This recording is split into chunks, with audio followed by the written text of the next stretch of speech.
গৌৰৱ দা, প্ৰথমতেতো এটা কথা সুধিব লাগিব। মোৰ প্ৰায় মনলৈ আহি থাকে এটা কথা, যে এতিয়া বছৰটোৰ শেষ, সকলো বনভোজ খাবলৈ গৈছে, নিজৰ নিজৰ ধৰণে বছৰটো এনজয় কৰিবলৈ চেষ্টা কৰিছে, যে বছৰটোৰ শেষখিনি কেনেকৈ এনজয় কৰিব পাৰি, কেনেকৈ ফূৰ্তি কৰিব পাৰি। কিন্তু এজ এ পলিটিচিয়ান আমি জানো যে খুব বেছি ব্যস্ত হৈ থাকিবলগীয়া হয়, প্ৰত্যেকটো দিনে ব্যস্ততাৰ মাজেৰে পাৰ হ'বলগীয়া হয়। এনেকুৱা এটা দিনত কি মিছ কৰে? কিবা মিছ কৰে নেকি জীৱনত, যে এইখিনি আমি এনেকৈ চিঞৰিব পৰা হ'লে, এনেকৈ কৰিব পৰা হ'লে? নহয়, এতিয়া আমাৰো পৰীক্ষা আহি আছে। 4 মাহ পিছত আমাৰ ডাঙৰ পৰীক্ষা আহি আছে। সেইকাৰণে পৰীক্ষা দিয়াৰ আগত যিদৰে জিৰণি ল'ব নোৱাৰে, হলিডে ল'ব নোৱাৰে, তো এতিয়া সেইকাৰণে মানে 31 তাৰিখত মই কাম কৰি আছোঁ, 1 তাৰিখো মই কাম কৰি আছোঁ। যি আমি মিছ কৰোঁ যে, কিন্তু এটা কথা ভাল যে মোৰ কাৰণে আকৌ মোৰ পৰিয়ালে ৰৈ থকা নাই। তেওঁলোকে নিজে ফূৰ্তি কৰিব, তেওঁলোকে যাব, বাহিৰত যাব, হলিডে কৰিব। তো আমাৰ মিছ সেইটোৱে হয় এগৰাকী ৰাজনীতিবিদৰ জীৱনত, যে ফেমিলিৰ লগত আমি বেছি হলিডে যে সময় আমি বেছি দিব নোৱাৰোঁ। আৰু তোমালোকে জানা, তোমালোকে নিজৰ জীৱনত নিশ্চয় অনুভৱ কৰিছা, কিমান তোমালোকৰ স্মৃতি সৰুকালতে হওক বা ডাঙৰ হ'লে পৰিয়ালৰ লগত ক'ৰবাত গৈছা, ক'ৰবাত চিমলালৈ গৈছা, ক'ৰবাত বৈষ্ণোদেৱীলৈ গৈছা, কেতিয়াবা মাজুলীৰ গ'লা, শ্বিলংলৈ গ'লা, কিমান যে আমাৰ স্মৃতি আমাৰ পৰিয়ালৰ লগত যেতিয়া আমি ফুৰিবলৈ যাওঁ তাৰ লগত জড়িত হৈছে। কিন্তু আমাৰ এগৰাকী ৰাজনীতিবিদ হিচাপে সেইটোৱে আমাৰ আটাইতকৈ আমাৰ ডাঙৰ বলিদান, যে পৰিয়ালৰ লগত এইখিনি গুৰুত্বপূৰ্ণ সময় বা স্মৃতি আমি দিব নোৱাৰোঁ, যিহেতু আমাৰ কৰ্তব্য বেলেগ। তো সেইকাৰণে প্ৰথমতে পৰীক্ষা আহি আছে, সেইকাৰণে মোৰ এতিয়া পৰীক্ষালৈকে মই কোনো হলিডে লোৱা মোৰ উদ্দেশ্য নাই। গৌৰৱ দা, এইখিনিতে আৰু এটা কথা মই কিন্তু 31 তাৰিখে মই ধুৰন্ধৰ চিনেমাটো চাম, মই তাৰ টিকেট চোৱা নাই নেকি আপুনি? আপুনি কিন্তু সেইটো ট্ৰেণ্ডিং ভিডিঅ'টোত এটা কৰিলে ভাল। না, সেইটো মই নকৰোঁ। মানে আজিকালি ৰিলছৰ ট্ৰেণ্ড চলি আছে, মানে কিছুমান ট্ৰেণ্ড বহুত চবেই কৰি থাকোঁ আৰু কৰিবলৈ মন নাযায়। মই কেতিয়াবা মানে অলপ মানে সুতৰ বিপৰীত বা ট্ৰেণ্ডিঙৰ ক্ষেত্ৰত মই অলপ 1 বছৰ দেৰিকৈ আহিম। হ'ব পাৰে মই অহা বছৰ তুমি দেখা পাবা মোক এই ধুৰন্ধৰ সেই ৱৰ্কটো কৰিবলৈ। কিন্তু একে সময়ত অহা বছৰ পৰীক্ষা পাৰ হৈ যোৱাৰ পিছত মই কৰি ল'ম, হ'ব। আপুনি ৰৈ ৰৈ বিনালে চালে? মানে কিয় ক'লো ধুৰন্ধৰখনৰ আপুনি স্পেচিয়েল 31st কিয় ধুৰন্ধৰৰ কথা ভাবিলে? সেইদিনা অলপ সময় পাইছোঁ মই। 30 তাৰিখলৈকেতো মই কামেই কৰি আছোঁ। তো 31 তাৰিখে অলপ মই সময়, মানে মই কাম কৰিবলৈ সাজু, কিন্তু মোৰ লগত কাম কৰিবলৈ কোনো সহযোগ নাই। তো সেইকাৰণে মই 31 তাৰিখে এই ধুৰন্ধৰ চিনেমাটোৱে ভাবিছোঁ মই চাই ল'ম। বহুতে কৈ আছে, ময়ো অলপ চাই ভাল পাওঁ। আজি ক'ৰবাত কিবা যিহেতু পৰীক্ষাৰ কাৰণে প্ৰিপেৰেশ্যন চলাই আহিছে নেকি? আজিও একদম তেজপুৰত আমি প্ৰায় 6 কিলোমিটাৰ আমি খোজকাঢ়িলোঁ। আজি আমাৰ দলৰ স্থাপনা দিৱস 28 ডিচেম্বৰ। আমাৰ কাৰণে এটা ডাঙৰ দিন। আমি এনেকুৱা এটা দলৰ প্ৰতিনিধি বা সদস্য যি দলে স্বাধীনতা সংগ্ৰামত ভাগ লৈছে। আৰু তেজপুৰ, ঐতিহাসিক তেজপুৰ, য'ত জ্যোতিপ্ৰসাদ আগৰৱালৰ তেওঁৰ ভূমি, তেওঁৰ কৰ্মভূমি, লগে লগে সেই আনডিভাইডেড শোণিতপুৰ জিলা, য'ত কনকলতা বৰুৱাৰ তেখেতৰ অৰিহণা আছে, তাৰ পৰা আমি আজি বৰ্তমান পৰ্যায়লৈ আহিছোঁ। আজি আমি শ্বহীদসকলক, স্বাধীনতা সংগ্ৰামীসকলক আমি নিজৰ ফালৰ পৰা শ্ৰদ্ধা নিবেদন কৰিছোঁ। আৰু যিদৰে তেওঁলোকে অসমৰ কাৰণে সংকল্পবদ্ধ হৈ আগবাঢ়ি গ'ল, আমিও পৰৱৰ্তী দিনত অসমৰ ভাল হোৱাটো বিচাৰোঁ, তাৰ বাবে আমি সংকল্পবদ্ধ। মই এটা কথা সুধোনে? আপুনি যেতিয়া আগৰবাৰ ইলেকশ্যন আছিল তেতিয়া আপুনি ম'ম' খাইছিলে, সেইটো ট্ৰেণ্ড চলিছিলে। এইবাৰ কি খাব ইলেকশ্যনৰ? এইবাৰ আচলতে খাবলৈও সময় পোৱা নাই, মানে ইমানেই বিজি হৈ আছে। ইমানেই বিজি বা মানে এইবাৰ মানে অলপ নিৰ্বাচনটো পৃথক। আগতে কি কয় অলপ মানে এই সময়ত মোৰ ওপৰত দায়িত্বটো কম আছিলে, মোৰ নিজৰ প্ৰচাৰটোহে চাব লাগে। এইবাৰ আকৌ প্ৰদেশ কংগ্ৰেছ সভাপতি হিচাপে মাত্ৰ মোৰ নিজৰ নহয়, বেলেগৰো চাবলগীয়া হৈছে। তো সেইকাৰণে এতিয়া কি খাম কি নাখাম মই ইমান চোৱা নাই। আৰু যোৱাবাৰ কি হ'ল, বেছি ম'ম' খাই অলপ শকতো হৈ গ'লোঁ। সেইকাৰণে যোৱাবাৰ বেছি খালোঁ মই। তো সেইকাৰণে এবাৰ মই খোৱাটো অলপ কমাবলৈহে বিচাৰোঁ মই। এফালে আপুনি APCCৰ সভাপতি আৰু MP, দুইটা দায়িত্ব আপুনি কেনেকৈ বহন কৰি গৈ আছে? বেলেঞ্চ কেনেকৈ কৰিছে? মই জানিব মন গৈছে কথাটো। চাওক, মোৰ বেলেঞ্চ কৰা মই হিচাপে নাচাওঁ। মই চাব লাগে যে মোৰ কামৰ কোৱালিটিটো কমিব নালাগে। যদিও মোৰ ওপৰত দায়িত্ব মোৰ ওপৰত বাঢ়িছে, আজি কেন্দ্ৰত আমাৰ পাৰ্লিয়ামেণ্টত আমাৰ এতিয়া ডিবেট হৈ গ'ল, বন্দে মাতৰমৰ ডিবেটত মই ভাগ ল'লোঁ আৰু এতিয়া প্ৰদেশ কংগ্ৰেছৰ কামবোৰ কৰি আছোঁ। এই মানে মোৰ কামৰ ক্ষেত্ৰত কোনে ক'ব নালাগে যে সময় দিব পৰা নাই বা বহুত দায়িত্ব বাঢ়ি গৈছে। তো সেইকাৰণে মোৰ খালি ইমানেই চেষ্টা যে মই যি দায়িত্ব মোক দিছে 100% মই দিওঁ, আৰু কাইলৈ গৈ যদি মোৰ ওপৰত আৰু দায়িত্ব দিওঁ তাৰ বাবেও মই যদি প্ৰস্তুত হৈ থাকোঁ, তাৰ কাৰণে মই নিজকে মেণ্টেলি প্ৰিপেয়াৰ কৰি ৰাখি আৰু এটা মই সুধো এতিয়া মোৰ মনত এটা কুৱেশ্যন আহিছে যে আপুনি যিহেতু এটা পৰিয়ালৰ লিডাৰ, ৰাইট? তো এতিয়া মানে নিজকে কেনেকুৱাকৈ এক্সেপশ্যনেলি প্ৰিপেয়াৰ কৰিছে? আগৰবাৰৰ নিচিনা একেই নে আপুনি জাষ্ট দায়িত্ব পালন কৰিব, থটছটো বেলেগকৈ দিছে আপুনি আগন্তুক? মানে অলপ বেলেগ, যিহেতু আমি মানে মই অলপ জডিয়াকত বিশ্বাস কৰোঁ, আৰু জডিয়াকৰ মতে মানে মই হ'লোঁ বৰ্গ, আৰু বৰ্গ এটা গুণ আছে, গুণ কোৱা নে কি কোৱা তোমালোক নাজানো, মানে খুব মানে ক্ৰিটিকেল, মানে মানে কেতিয়াও নিজকে মানে 100% নিদিয়ে, 10 out of 10 কেতিয়াও নিজে। তেতিয়া মইতো নিজকে কেতিয়াও 10 out of 10 নিদিওঁৱে। মই সদায় কওঁ নহয় আজিও ভাল হোৱা নাই, আজিও ভাল হোৱা নাই। এতিয়া মই নিজকে ক'ব পাৰোঁ সেইটো, বেলেগক ক'লে আকৌ বেয়া লাগি যায়, তেওঁলোকে বহুত কষ্ট কৰিছে, কিন্তু মই আৰু আশা কৰোঁ। তো সেইকাৰণে সেইটো অলপ মোক শিকিবলগীয়া হৈছে যে মই নিজৰ লগত যিমান ব্ৰুটেলি অনেষ্ট বা যিমান কঠোৰ নিজৰ লগত, ডিচিপ্লিন যিমান, বেলেগৰ লগত অলপ এৰা ধেৰা, অলপ মানে মৰম কেনেকৈ কৰিব লাগে আৰু এনকাৰেজমেণ্ট কেনেকৈ কৰিব লাগে, সেইখিনিও অলপ মই শিকিবলৈ এটা সুবিধা পাইছোঁ। আৰু সেইটোও এটা লিডাৰশ্বিপ এটা সেইটোও হয় যে মই বেলেগৰ পৰা তেওঁলোকৰ আটাইতকৈ 100% মই কেনেকৈ ওলাব পাৰোঁ। কেতিয়াবা ভাল হয়, কেতিয়াবা কঠোৰ হয়, সেইটোও এটা শিকিবলগীয়া কথা। আৰু সেই লিডাৰশ্বিপৰ গুণবোৰ এতিয়াও মই শিকি আছোঁ, মই ভাবোঁ। মই এটা সুধো দেই, মানে মনত পৰি গ'ল, এটা শব্দ খুব ভাইৰেল হৈ আছিলে, ৰৈ ৰৈ বিনালৈ আৰু কঞ্চনজংঘা। শব্দটো অকণমান খেলি মেলি হৈ গৈছিলে, সেইটোলৈ বহুতে আপোনাক ট্ৰল কৰিছিলে। আপুনি সেইটো কি হিচাপে লৈছে, ট্ৰলটো বা সেই যি সমালোচনা কৰিছিলে? মোৰ লগতো এইবোৰ চব হৈয়ে থাকে, মতা মাছ মাইকী মাছ এইবোৰ চবতো হৈয়ে থাকে, ইয়াতনো কি ডাঙৰ কথা আছে? মোৰ বাবে একো নতুন কথা নহয়। আৰু চাওক, আৰু কোনে কৰি আছিলে? আমাৰ ৰাজনৈতিক বিৰোধীবোৰে কৰি আছিলে বিশেষকৈ। তো সেইকাৰণে ৰাজনৈতিক বিৰোধীবোৰ কৈ থাকক, মোৰ একো আপত্তি নাই। কিন্তু মোৰ সঁচাকৈ সেইদিনা মোক মনত পৰে, যিদিনা জুবিনদাৰ মৃতদেহটো আহি আছিলে আমাৰ লোকপ্ৰিয় গোপীনাথ বৰদলৈ এয়াৰপৰ্টলৈ, আৰু আমি গোটেই ৰাতি আমি এয়াৰপৰ্টৰ বাহিৰত আমি ৰৈ আছিলোঁ, আৰু হাজাৰ হাজাৰ মানুহ, আৰু মই প্ৰায় এয়াৰপৰ্ট 1মান বজাত পাইছিলোঁ, আৰু আমাক কোৱা গ'ল যে 6:30 বজাত আহিব। তেতিয়া আমি ঘৰ যাব পাৰিলোহেঁতেন, কিন্তু আমি সেই আৱেগত ইমান আৱেগিক হৈছিলোঁ নহয়, আমি গোটেই ৰাতি আমি এয়াৰপৰ্টৰ বাহিৰ আপ ডাউন আমি খোজকাঢ়ি থাকিলোঁ, আমি 1 ছেকেণ্ডো আমি জিৰণি ল'ব নোৱাৰিলোঁ। আৰু তাৰ মাজত আমাৰ জুবিনদাৰ যিমান অনুৰাগীসকল আছিলে, আমি সেই সময়ত সকলোৱে আমি মৰ্মাহত দুখিত, আমি সকলোৱে ভাঙি পৰিছিলোঁ।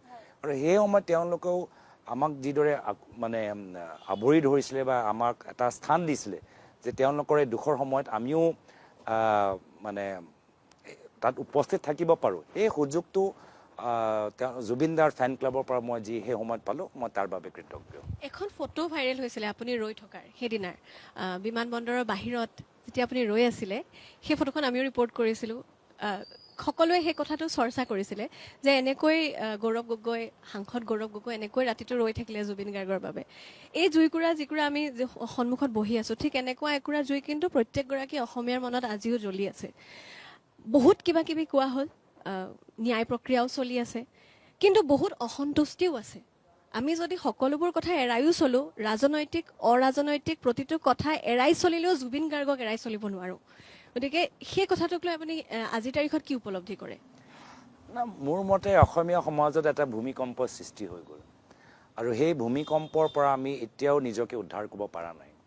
হয়, আমি আগৰ দৰে আমাৰ চকু পানী ওলোৱা নাই, কিন্তু এতিয়াও সেই ঘাফটো এতিয়াও আমাৰ হৃদয়ৰ মাজত সোমাই আছে, আৰু সেই তেওঁৰ অবিহনে যি এটা অভাৱ আমি অনুভৱ কৰি আছোঁ, তাৰ ওপৰত আমি যিদৰে আমি সকলোৱে আগবাঢ়ি যাব লাগে, আমি আগবাঢ়ি যোৱা নাই। আমি ক'ৰবাত যেন বহি গ'লোঁ, ক'ৰবাত আমি ৰৈ গ'লোঁ, য'ত ৰাজনীতি হৈ আছে, য'ত তোলংগা মন্তব্যও হৈ আছে, য'ত ন্যায় প্ৰক্ৰিয়াও হৈ আছে, কিন্তু কিছুমানে অসন্তুষ্টিও প্ৰকাশ কৰিছে।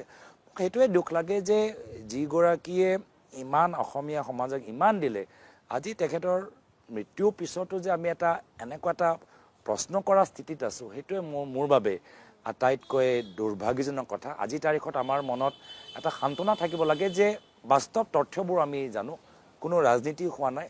আমি সকলোৱে অসমীয়া সমাজে আৱেগিক হৈ আৰু খুব সুন্দৰকৈ আৰু হ'ব পাৰে জুবিন দা ভাৱতকৈ আৰু সুন্দৰ আমি বিদায় তেখেতক দিলোঁ।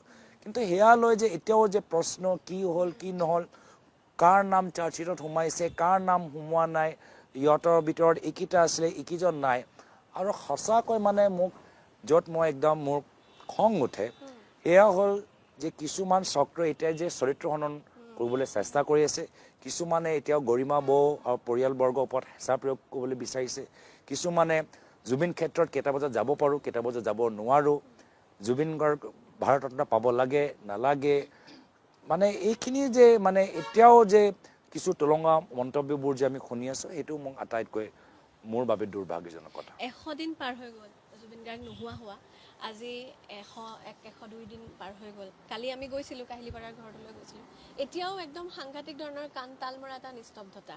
ৰাহুল গান্ধী আহিছিল তালৈ খবৰ ল'বলৈ, কেইদিনমান পূৰ্বে আমি দেখিছিলোঁ প্ৰধানমন্ত্ৰী নৰেন্দ্ৰ মোদী আহিছিলে অসমলৈ, আৰু সেই কথাটোক লৈও খুব চৰ্চা হৈছে যে যিগৰাকী প্ৰধানমন্ত্ৰীয়ে আটাইতকৈ বেছি অসম তথা উত্তৰ পূৰ্বাঞ্চললৈ অহাৰ দাবী কৰে, সেইগৰাকী প্ৰধানমন্ত্ৰী আহিলেও কিন্তু অসমৰ হাৰ্টথ্ৰব, যিগৰাকীৰ কাৰণে অসম শেষ হৈ গৈছিলে, যিগৰাকীৰ কাৰণে অসম উজ্বলি উঠিছিলে, সকলো তেওঁৰ আশে পাশে, তেওঁৰ নাম কিন্তু এবাৰো উচ্চাৰিত নকৰিলে। সেই কথাটো আপুনিও পোষ্ট কৰিছিলে, সেইবাবে আপোনাৰ পৰা ভালকৈ জানিব খুজিছোঁ।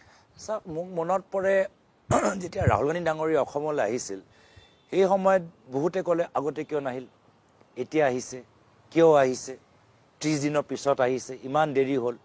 ঠিক আছে, কিন্তু এতিয়া যে প্ৰধানমন্ত্ৰী আহিল, এতিয়াতো কোনো নুসুধিলে যে কিমান দিনৰ পিছত আহিলে, এতিয়াতো কোনোৱে নুসুধিলে যে কিয় 2 দিন থকাৰ পিছত জুবিন ক্ষেত্ৰলৈ নগ'ল, পৰিয়ালবৰ্গক লগ নাপালে, আৰু নামেই নল'লে, উচ্চাৰণ নকৰিলে। আৰু এই আকৌ যে কৈছোঁ যে এই সময়ত অসমীয়া সমাজ ভাঙি পৰিছে, এতিয়াও তোমালোকে ক'লা যে পৰিস্থিতি এতিয়াও আমাৰ আগৰ দৰে আগৰ পৰিৱেশলৈ ঘূৰি অহা নাই। এই সময়ত এজন নেতা হিচাপে নেতৃত্ব লোৱা ব্যক্তি, আৰু তেওঁ মহান ব্যক্তি, দায়িত্ব থকা পদত আছে, নিশ্চয় সান্তনা কিছু দুআষাৰ কোৱাটো মই ভাবিছিলোঁ উচিত আছিলে। আৰু সেইটোৱে দুৰ্ভাগ্যজনক কথা, মানে যদি বিপৰীত ছবি, তেখেতে বিজেপি কাৰ্যালয়লৈও গ'ল আৰু জুবিন ক্ষেত্ৰলৈ গ'ল, জুবিন দাৰ সম্পৰ্ক দুআষাৰ ক'লেও আমাক বিশ্বাস দিলে যে ভাৰত ৰত্ন আনিবলৈ তেওঁ সম্পূৰ্ণ চেষ্টা কৰিব, আৰু ন্যায় প্ৰক্ৰিয়াত তেওঁলোকৰ ফালৰ পৰা যদি কাইলৈ গৈ কেন্দ্ৰীয় চৰকাৰ, যিহেতু আমি জানো ছিংগাপুৰত যি অনুষ্ঠান আয়োজন কৰা গৈছে তাততো কেন্দ্ৰীয় চৰকাৰ জড়িত, তাতো মিনিষ্ট্ৰী অফ এক্সটাৰ্নেল এফেয়াৰ্ছ জড়িত, তাতো মিনিষ্ট্ৰী অফ ডোনৰ জড়িত, মিনিষ্ট্ৰী অফ এক্সটাৰ্নেল এফেয়াৰ্ছৰ পইচা আৰু ডোনৰ পইচা, আৰু ইণ্ডিয়ান এম্বেচি যে ছিংগাপুৰত আছে তেওঁলোকৰ মানে গোটেই নেতৃত্বত এই অনুষ্ঠানটো আয়োজন কৰা গৈছে।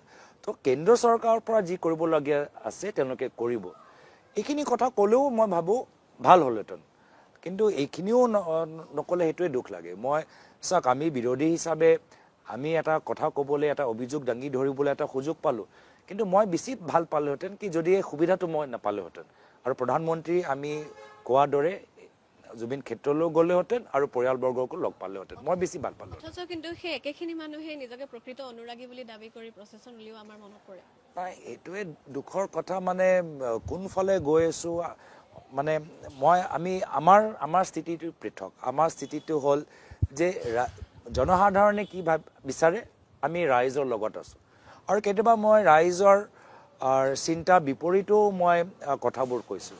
এতিয়া ৰাইজে বিচাৰে যে ন্যায় লাভ কৰিব লাগে, ন্যায় দিয়া যাওক। ৰাইজে বিচাৰে যে গোটেই ৰাতি জুবিন ক্ষেত্ৰলৈ যাবলৈ এটা সুবিধা পাব লাগে, জুবিন ক্ষেত্ৰলৈ যোৱা এটা সুযোগ পাওঁ। তো এই গোটেই প্ৰক্ৰিয়াত আমি ৰাইজৰ লগত আছোঁ, আৰু যদি ৰাইজে ৰৈ ৰৈ বিনালে চিনেমাখন একদম ছুপাৰ হিট কৰিবলৈ বিচাৰে তো আমি ৰাইজৰ লগত আছোঁ। কিন্তু এটা বেলেগ এটা চিন্তা হৈছে কি নহয়, আমি গৌৰৱ গগৈ চাৰ্জশ্বিট লৈ যাওঁ, আমি চাৰ্জশ্বিট জুবিনদাৰ চাৰ্জশ্বিটটো আমি জমা দিলোঁ, এতিয়া গৌৰৱ গগৈ চাৰ্জশ্বিটৰ কথা কওঁ। তো মানে ক'ৰবাত ফালেৰি কাটি যাবলৈ বিচাৰিছে যেন আমাক লাগিছে, এইটো হ'ব নালাগে। আৰু ময়ো জুবিন, তুমিও জুবিন, এইবোৰ চব কি কথা, তাতকৈ ভালতো আমি জুবিনদাৰ প্ৰতি শ্ৰদ্ধাঞ্জলি জ্ঞাপন কৰিবলৈ আমি প্ৰতিটো জিলাত আমি বাইক ৰেলী কৰিলোঁ, আমি গছপুলি আমি ৰোৱা এটা অনুষ্ঠানবোৰ ল'লোঁ আৰু আজিও জুবিনদাৰ মানে কি জুবিন তেওঁ এগৰাকী শক্তিশালী ব্যক্তিত্ব আছিলে, স্পষ্টবাদী, কাকো ভয় নকৰে।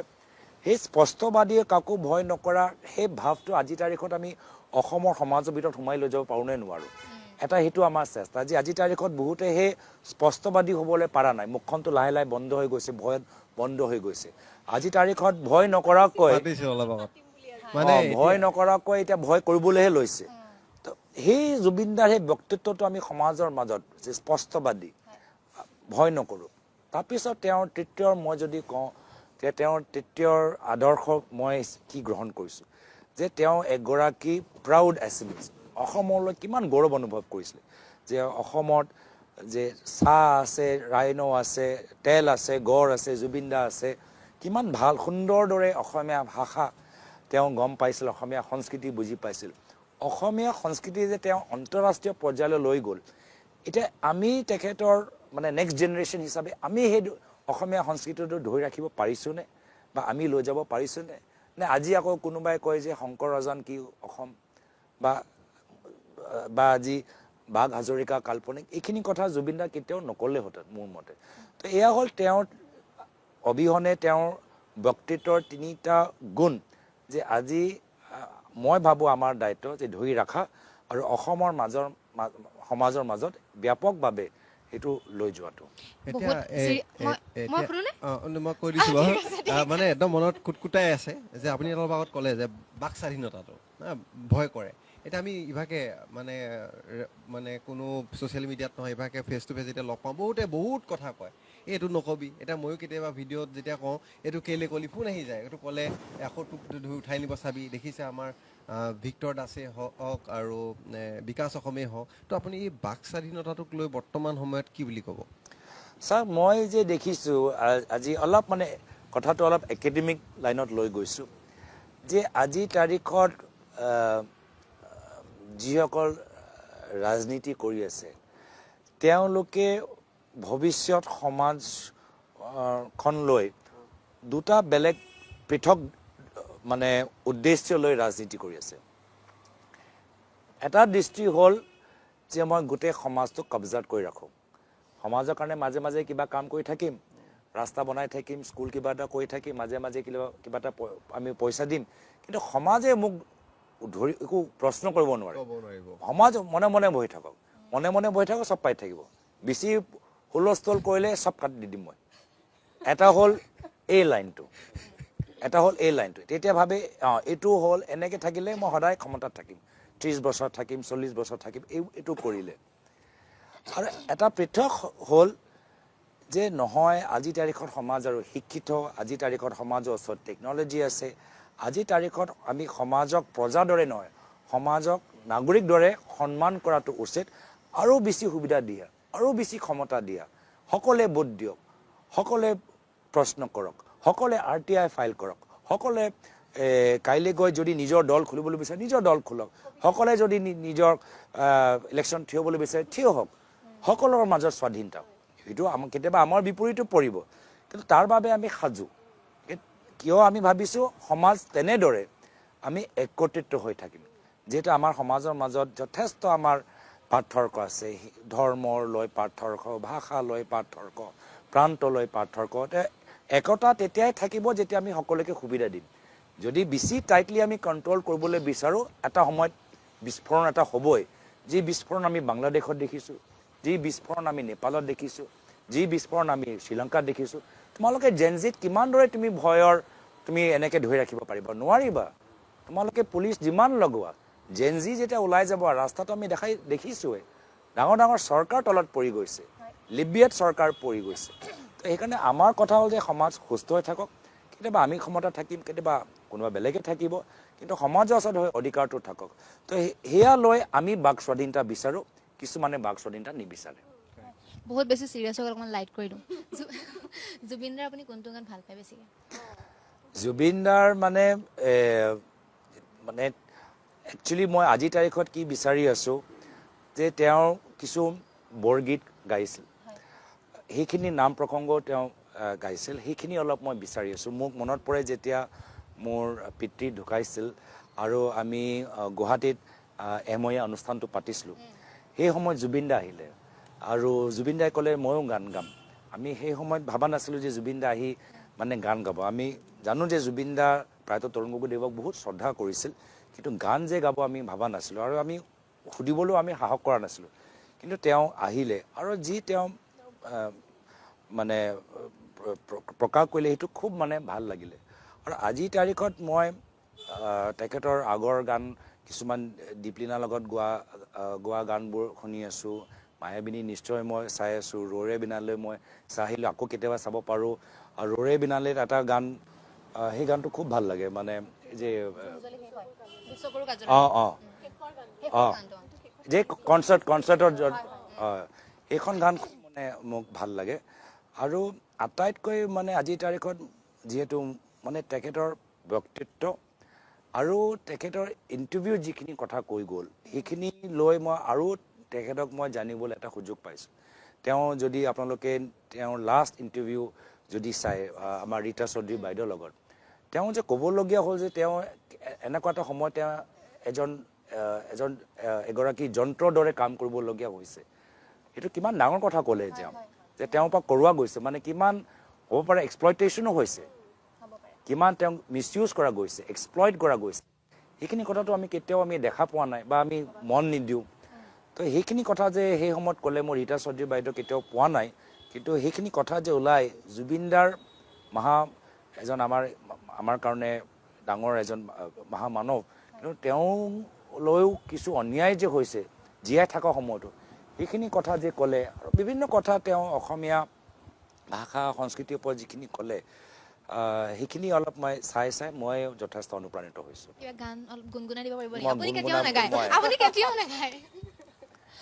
ন্যায় প্ৰক্ৰিয়াটো চলি আছে, ন্যায় প্ৰক্ৰিয়াটো যিহেতু চলি আছে, বহুত অসন্তুষ্টিও আছে। বিশেষকৈ একদম আটাইতকৈ মানুহৰ মনত খুৰধুৰণি তোলা কথাটো হৈছে যে সেইদিনা য়ট পাৰ্টিটোত যিসমূহ অসমীয়া ছিংগাপুৰীয়ান অসমীয়া আছিলে, তেওঁলোকক ইয়ালৈ অতিথিৰ দৰে আনিলে, ধুনীয়াকৈ আকৌ পঠিয়াই দিয়া হ'ল। আজিৰ তাৰিখত তেওঁলোক মুকলি আকাশৰ তলত এইটো কোৱা নাই যে তেওঁলোক তাৰ মাজত এজন, যদিওবা হত্যা বুলি বাৰে বাৰে মুখ্যমন্ত্ৰীগৰাকীয়ে কৈছে, সদনৰ ভিতৰত কৈছে। সেইটো এনেইতো আৰু যিকোনো কথা সদনৰ ভিতৰত হয়তো ক'ব নোৱাৰি। গতিকে তেওঁ সেইটো কোৱাৰ পিছতো কিন্তু তেওঁলোকক কোনো ধৰণে জবাবদিহি কৰা নহ'ল, কোনো চাৰ্জো নাই তেওঁলোকৰ বিৰুদ্ধে। অথচ তেওঁৰ যি দুজন দেহৰক্ষী আছিলে, তেওঁলোকৰ বিৰুদ্ধেও কিছু চাৰ্জেছ লগাই তেওঁলোকক ৰাখি থৈ দিয়া হৈছে। কিন্তু ছিংগাপুৰীয়ান অসমীয়া আজিলৈকে আমি দেখি নাপালোঁ। সেই কথাটোক লৈ মানুহৰ মনত বহুত অসন্তুষ্টি আছে। নিশ্চয় কিছুমান অধিবক্তা এইখিনি গোটেইখিনি কথা কৈছে, আৰু যদি গোটেই প্ৰক্ৰিয়াটো যদি চোৱা যায়, মই প্ৰথম দিনৰ পৰাই মই বহুতখিনি কাম চৰকাৰে যিদৰে কৰিছে মই ভাল পোৱা নাই। মই ভাবোঁ আমি সন্মান দিয়া নাই, আমি ক'ৰবাত নিজৰ ব্যক্তিগত স্বাৰ্থ বা কিবা ব্যক্তিগত উদ্দেশ্য লৈ চৰকাৰে কিছুমান কাম কৰিছে। আৰু হয়তো যিসকল সেইদিনা য়টত আছিল, তেওঁলোকে ক্লিন চিট কেনেকৈ পালে, তেওঁলোকৰ ক্লিন চিট আৰু এই পাঁচগৰাকী চাৰ্জশ্বিটত সোমাইছে, বাকী চব ক্লিন চিট। তো এইটো ক'ৰবাত মানে বিশ্বাস কৰিবলৈ টান, বিশ্বাস কৰিবলৈ জটিল। আমি বিচাৰোঁ যেতিয়া এটা SIT গঠন হ'ল, একদম মানে প্ৰফেচনেল ষ্টেণ্ডাৰ্ডলৈকে কোনো যে ডাউট নথকাকৈ এনেকুৱা এটা ৰিপৰ্ট বনাওক। কিন্তু এইবোৰ চব কাম কৰোঁ যেতিয়া হৈছে, মই দুখিত। আৰু মোক মনত পৰে আকৌ মই সেই এয়াৰপৰ্ট যিদিনা আমি ৰৈ আছিলোঁ, 22 তাৰিখ নে মোৰ মনত পৰা নাই, মানে আমাক কৈছিলে 2:30 বজাত আহিব, পিছত ক'লে 5:30 বজাত আহিব, পিছত যেতিয়া 6:30 বজাত আহিলে তেতিয়া আমাক ক'লে কি নহয়, মানে কফিনৰ চাইজ আৰু প্লেনৰ চাইজৰ লগত মিলা নাই। এইটো কি মানে কি ধৰণৰ প্লেনিং এইটো? কি আমি দুবাৰকৈ আমাৰ নিজৰ প্ৰাইভেট প্লেনটো সলাবলৈ হ'ল, কেলেকে কফিনৰ চাইজ আৰু প্লেনৰ চাইজ মিলা নাই? এইটো কি কথা? এনেকুৱা প্লেনে নাই য'ত আমি গোটেই ভৰাব নোৱাৰোঁ। যি প্লেনত 12জন মানুহ বহিব পাৰে, তাত নিশ্চয় তাত কফিন যাব পাৰে। এনেকুৱা ধৰণৰ যেতিয়া কথাবোৰ আহিলে, মানে তেখেতক যি এটা স্থান, যি ডিগনিফাইড, মানে চৰকাৰৰ ফালৰ পৰা, ৰাইজেতো সাংঘাতিকভাৱে দিছে, কিন্তু চৰকাৰৰ ফালৰ পৰা যি এটা ডিগনিফাইড আমি গোটেই মানে প্ৰচেছটো ল'ব লাগিছিল, ক'ৰবাত মানে মিচিং আছে যেন লাগে। আৰু মই এটা মানে কুৱেশ্যন সুধিব বিচাৰিছোঁ। গৌৰৱ গগৈ পাকিস্তানী এজেণ্ট নেকি? এই বিষয়টো বহুত আগৰ পৰা চৰ্চা হৈ আহিছে, হৈ আছে। এতিয়া মই জানিব বিচাৰিছোঁ আচলতে কি কথাটো? কথাটো ৰাজনীতি, তাৰ বাহিৰে আৰু একো নাই। কথাটো হ'ল ৰাজনীতি। ৰাজনীতি, যিহেতু আজি আমি ৰাজনীতিবিদৰ লগত বহি আছোঁ, তো একচুৱেলি পলিটিক্স বা ৰাজনীতি বুলি ক'লেই হিন্দু মুছলিম বা হিন্দু মুছলিম অবিহনে ৰাজনীতি নহয় নেকি? ইয়াৰ ক্ষেত্ৰত আপুনি পোনপটীয়াকৈ কি ক'ব? চাওক, যদি শব্দটো চাই ৰাজ আৰু নীতি, ৰাজ মানে আমি ৰাইজৰ বা আগৰ তেতিয়া শব্দৰ যদি আপোনাৰ অৰ্থটো লয়, তেতিয়া আমি ৰাইজৰ ওপৰত শাসন কেনেকৈ কৰিব লাগে। আৰু নীতি হ'ল এটা মানে কোড অফ কণ্ডাক্ট, মানে কিছুমান আদৰ্শ লৈ মূল্য লৈ আমি সেই ৰাইজৰ ওপৰত নিজৰ শাসনটো কৰিব লাগে। কিন্তু আজিৰ তাৰিখত মানে ৰাজনীতি হ'ল যে ইলেকশ্যন কেনেকৈ জিকোঁ, আৰু ইলেকশ্যন জিকিবলৈ হ'লে আমি কেনেদৰে অপপ্ৰচাৰ কৰোঁ, কেনেদৰে আমি মেনিপুলেশ্যন কৰোঁ, ভোটৰ তালিকাৰ ভিতৰত কেনেকৈ আমি কিছু ভুৱা নাম সোমাই দিওঁ, কেনেকৈ আমি একদম সাংঘাতিক টকা পইচা খৰচ কৰি নিজৰ এডভাৰটাইজমেণ্টবোৰ কৰোঁ, বা পুলিচ লগাই বেলেগ আমাৰ ৰাজনীতিক বিৰোধীসকলৰ প্ৰচাৰ বাধা কেনেকৈ দিওঁ, এইটো হৈ গৈছে ৰাজনীতি। তো সেইকাৰণে মই পুনৰ যে বাস্তৱ মানে একদম যে এছেঞ্চ, যে ৰাজনীতি হ'ল যে আমাৰ সাংবিধানিক প্ৰচেষ্টাত যে ৰাইজে নিজকে কেনেদৰে শাসন মানে লোৱাটো বিচাৰে। আৰু বিশেষকৈ আমাৰ কনষ্টিটিউশ্যনত, সংবিধানত লিখা আছে উই দ্য পিপল, যে ৰাইজে নিৰ্ধাৰিত কৰিব।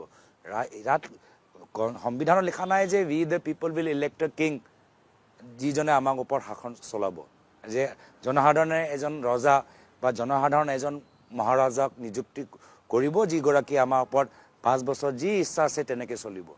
কিন্তু আজিৰ তাৰিখত শেষ হৈ গৈছে। যিসকলে আজি ৰাইজৰ পৰা ভোট পাইছে, নিজকে ৰজা মহাৰাজা ভাবে, যে তেওঁলোকক কোনো প্ৰশ্ন কৰিব নোৱাৰে, তেওঁৰ মনত যি ইচ্ছাহে কৰিব পাৰে। মানে বৈদিক আমাৰ বুদ্ধিজীৱীসকলে কি কয়, আমাৰ ৰিচাৰ্চ কৰা মানুহসকলে কি কয়, এইবোৰ চব একো নাই। তো মোৰ কথাটো পৃথক। আৰু পুনৰবাৰ কৈছোঁ যে আমি বিচাৰোঁ এটা প্ৰগতিশীল অসম, এটা প্ৰগতিশীল দেশ। তাৰ ভিতৰত কেতিয়াবা আমাৰ দল ক্ষমতাতো থাকিব পাৰে, কেতিয়াবা আমাৰ দল ক্ষমতাত নাথাকিবও পাৰে, কিন্তু দেশখন সদায় আগত হৈ থাকক আৰু ৰাইজ নাগৰিক দৰে জীয়াই থাকক, মানে প্ৰজাৰ দৰে মুখখন বন্ধ কৰি জীয়াই থাকিবলৈ নালাগে। এতিয়া এটা কথা, আপুনি যিহেতু ৰাজনীতিৰ কথা কৈছে, তো এতিয়া বিভিন্ন ধৰণৰ আঁচনি আহিলে, নিযুত মইনা, অৰুণোদয়, স্কুটি দিলে, এতিয়া লহকে কেইদিনমান আগত আমাৰ লেখক লেখিকাসকলকো মানে কিবা কিবি দিছে, বাবু আঁচনি আহি আছে। মুঠতে ইটো পিছত ইটো, এইখিনিক লৈ আপুনি কি বুলি ক'ব? ইয়াত ক'ৰবাত ৰাজনীতি সোমাই আছেনে? এই যিটো ইলেকশ্যন যিসকল আটাইতকৈ দুখীয়া, তেওঁলোকক চৰকাৰে যদি কিবা উপকাৰ কৰে, তাত আমাক মাত মাতিবলৈ নাই। কিন্তু বহুত ক্ষেত্ৰত আমি দেখা পাওঁ যে আটাইতকৈ দুখীয়া নাপায়, আটাইতকৈ দুখীয়া ঘৰ নাপায়, আটাইতকৈ দুখীয়া চৰকাৰী আঁচনি নাপায়, আটাইতকৈ দুখীয়া ল'ৰা ছোৱালী স্কলাৰশ্বিপ নাপায়, আটাইতকৈ দুখীয়া মানুহৰ ঘৰৰ সন্মুখত আজি তেওঁলোকৰ খোৱা পানী তেওঁলোকৰ অভাৱ, আজি পুখুৰী পানী ল'বলগীয়া হৈছে। তো যেতিয়া আঁচনি আমি যেতিয়া আটাইতকৈ দুখীয়া কাৰণে কৈছোঁ, আৰু দুখীয়া মানুহকে দিয়া নাই, আৰু এটা টাৰ্মছ এণ্ড কণ্ডিশ্যন বান্ধি দিছোঁ যে আমাৰ দলৰ সদস্য হ'লে বা আমাৰ দলৰ সভালৈ আহিলে আঁচনি সুবিধা পাব, সেইটো অলপ ভুল হৈছে। টেক্স সকলোৱে দিয়ে, যিসকলে শাসক পক্ষত ভোট দিছে, যিসকলে দিয়া নাই। এতিয়া টেক্স সকলোৰ পৰা যেতিয়া লয়, তেতিয়া আঁচনি সুবিধা সকলোকে দিব লাগে। টেক্স লওঁতে তেতিয়াতো নচোৱা যে আমাৰ দলৰ সদস্য হোৱা নে নহয়, টেক্সটো চবৰ পৰা ল'বা, GST চবকে দিবা, আকৌ আঁচনি সুবিধা আকৌ নিজৰ দলৰ মানুহখিনি দিলে কেনেকৈ হ'ব? দ্বিতীয় কথা হ'লতো, আমাৰ সমাজৰ ভিতৰত আটাইতকৈ দুখীয়া বাহিৰে আৰু মানুহ আছে, যিসকলৰ সৰু দোকান আছে, যিসকলৰ সৰু কিবা এটা ব্যৱসায় আছে, যিসকলে খেতি কৰি আছে। তেওঁলোকক হ'ব পাৰে যে 1250 টকা নালাগে, কিন্তু উপযুক্ত মূল্য লাগে, দোকান চলাবলৈ কাৰণে এটা ভাল বজাৰ লাগে, নিজৰ এটা ব্যৱসায় আৰু বহল কৰিবলৈ ট্ৰেইনিং লাগে। তেওঁলোকৰ বাবে কি কৰি আছে?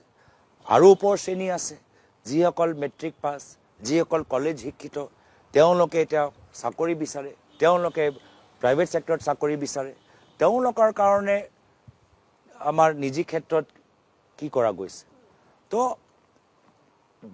আজিৰ তাৰিখত আঁচনিবোৰ আটাইতকৈ দুখীয়া কাৰণে হ'লেও আটাইতকৈ দুখীয়া নাপায় আৰু সমাজৰ বাকীখিনি শ্ৰেণী তেওঁলোকক যিদৰে মানে আৱৰি ধৰি সমাজৰ উন্নয়নৰ ক্ষেত্ৰত সকলোকে ল'ব লাগে সকলোৰ ভাল ভাল আইডিয়া থাকিব পাৰে এজন গৱেষকৰ ওচৰত ভাল আইডিয়া থাকিব পাৰে যে আমি টাই ভাষা মিচিং ভাষা কাৰ্বি ভাষা কেনেদৰে আমি ৰাখিব পাৰোঁ কিন্তু তেওঁলোকক আজিৰ তাৰিখত কোনো স্থান নাই তো সেইটো মই ভাবোঁ যে আজি আমাৰ পলিচি মেকিঙত এই ক্ষেত্ৰটোত অলপ আমাৰ অভাৱ যেন আছে আমাৰ যদি চৰকাৰে আমিতো বিচাৰোঁ যে আমাৰ ভাল ভাল ইউনিভাৰ্চিটি প্ৰফেচাৰ আমাৰ ইউনিভাৰ্চিটি পলিচিৰ ওপৰত জোৰ দিয়ক ভাল ভাল আমাৰ মহিলাৰ ব্যৱসায় কেনেদৰে কৰিব পৰা যায় আমাক কথা কওক চৰকাৰী কৰ্মচাৰীসকলক কওক যে তেওঁলোকৰ অফিচৰ কামৰ ক্ষেত্ৰত তেওঁলোকে আৰু কেনেদৰে প্ৰডাক্টিভ হ'ব পাৰে আমাক পৰামৰ্শ দিয়ক তো আমাৰ কৈছোঁ যে আমাৰ চিন্তাধাৰাটো পৃথক চাহটো টেষ্টি লাগি আছে খাই ন আপুনি চাহত চেনি নাখায় ন মই একদম নাখাওঁ মানে বেয়া পায় বেয়া নাপাওঁ মানে চাহৰ টেষ্টটো মই নাপাওঁগৈ যি বাস্তৱ টেষ্ট এতিয়া যদি তোমালোকে মাৰ্গিটা ফালে যদি যোৱা আৰু চিংফো গাঁৱত গৈ যদি তেওঁলোকৰ মানে থলুৱা সেই চাহ যেনেকৈ বনায় সেইটো খালে তেতিয়া মানে যদি চেনিটো দিয়ে একদম তুমি ফ্লেভাৰটো নাপাবা এতিয়া দাৰ্জিলিং টি মানে ল'লে যদি চেনি দিয়া ফ্লেভাৰটো নাপায় সেইকাৰণে মই চাহ নহয় কিন্তু মিঠাই খাই মই ভাল পাওঁ যি চেনি অভাৱ সেইটো মই মিঠাই পৰা লৈ লওঁ না চাহত নলওঁ কিন্তু এনে মানে যদি মিঠাই কিবা এটা দিয়ে মই ভাল পাওঁ আৰু গুড়ৰ মিঠাই হওক বা যি ধৰণৰ সন্দেশ হওক যি হওক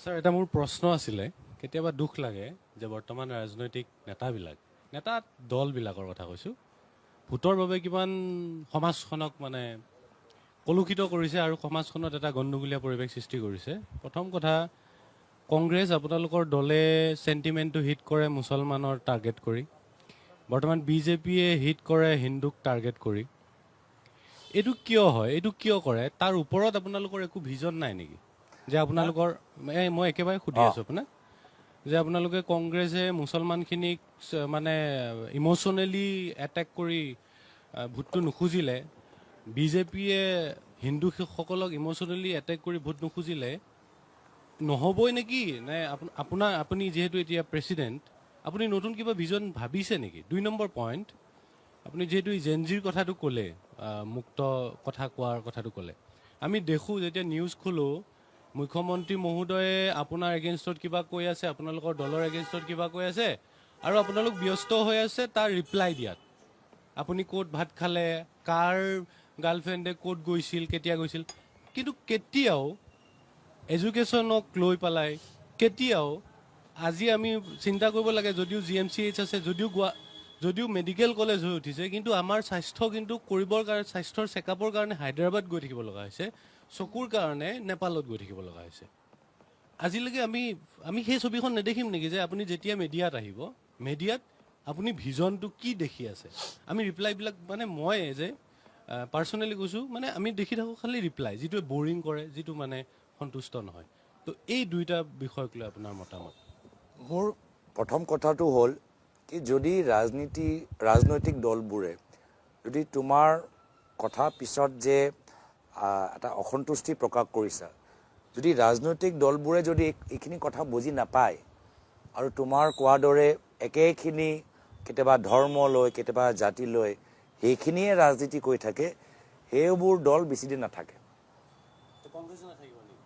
যদি আমি জনসাধাৰণৰ যি বিচাৰে তাৰ মতে নকৰি আমি এটা নিজৰ মাজতে আমি এটা সীমিত বিষয় লৈহে যদি থাকোঁ তেতিয়া কোনো দল আমি নাথাকোঁ কেনেকৈ দল কেনেদৰে জীয়াই থাকে যেতিয়া ৰাইজৰ পৰা সমৰ্থন পায় বা ৰাইজৰ মানুহবোৰ ওলাই আহি দলৰ সদস্য হয় বা ৰাইজে যদি ভোট দিয়ে তেতিয়াই হয় কিন্তু এতিয়া বহুত ৰাজনৈতিক দল অসমৰ বা ভাৰতবৰ্ষত জন্ম লৈছে আৰু মৃত্যুবৰণ কৰিছে কিয় এনেকুৱাতো নহয় যে আমাৰ কংগ্ৰেছ বিজেপি বাহিৰত বেলেগ দল আছিলে কিন্তু তেওঁলোকে লাহে লাহে সময় লগত খাপ মিলাই তেওঁলোকে আগবাঢ়ি যাব নোৱাৰিলে আৰু সেইকাৰণে লাহে লাহে তেওঁলোকে ৰাজনৈতিকভাৱে তেওঁলোকৰ প্ৰভাৱ প্ৰায় নাইকিয়া হৈ গ'ল শূন্য হৈ গ'ল আৰু আমিও নিজৰ কথাও কৈছোঁ কি আমিও যদি জনসাধাৰণৰ কথাবোৰ যদি নুবুজো তেওঁলোকে কি বিচাৰে তাৰ ওপৰত মাত নামাতো তেওঁলোকৰ সমস্যা কি তাৰ লৈ আমাৰ যদি সংকল্প নাথাকে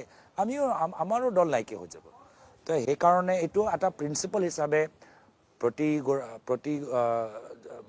ৰাজনৈতিক দলৰ প্ৰতি মোৰ আহ্বান কি আমি নিজৰ মাজত কাজিয়া কৰাতকৈ আমি জনসাধাৰণৰ ওচৰত যাব লাগে নহ'লে ৰাইজ আমাৰ পৰা আঁতৰি যাওক যিটো মানে ৰাজনীতি মানে ধৰ্মীয় ৰাজনীতিটো এৰিছেনে আপোনালোকে বা আপুনি কিবা লৈছেনে আৰু ধৰ্ম লৈ মোৰ এটা চিন্তা তোমালোকে যি কৈছা সেইখিনি কথা বহুতে কয় কিন্তু ধৰ্ম লৈ মই দুটা কথা মই ক'বলৈ বিচাৰোঁ যে মই সমাজৰ মাজত খুব যথেষ্ট সময় দিওঁ আৰু সমাজৰ মাজত কি পৰিৱৰ্তন হৈছে মই দেখিছোঁ বুজি পাইছোঁ আৰু সমাজ কোনফালে গৈছে এইটো মই দেখিছোঁ প্ৰথম কথাটো হ'ল যে ধৰ্ম লৈ আজিৰ তাৰিখত আমাৰ সমাজ যথেষ্ট আধ্যাত্মিক ৰাস্তা ল'বলৈ আৰম্ভ কৰিছে বহুতে আজিৰ তাৰিখত তেওঁলোকে আস্থা চেনেল চাবলৈ আৰম্ভ কৰিছে বহুতে আজি তেওঁলোকে বিভিন্ন ধৰ্মীয় স্থানলৈ যাবলৈ বিচাৰে মন্দিৰলৈ যাবলৈ বিচাৰে চাৰ্চলৈ যাবলৈ বিচাৰে তো এইটো আমি নাকচ কৰিব নোৱাৰোঁ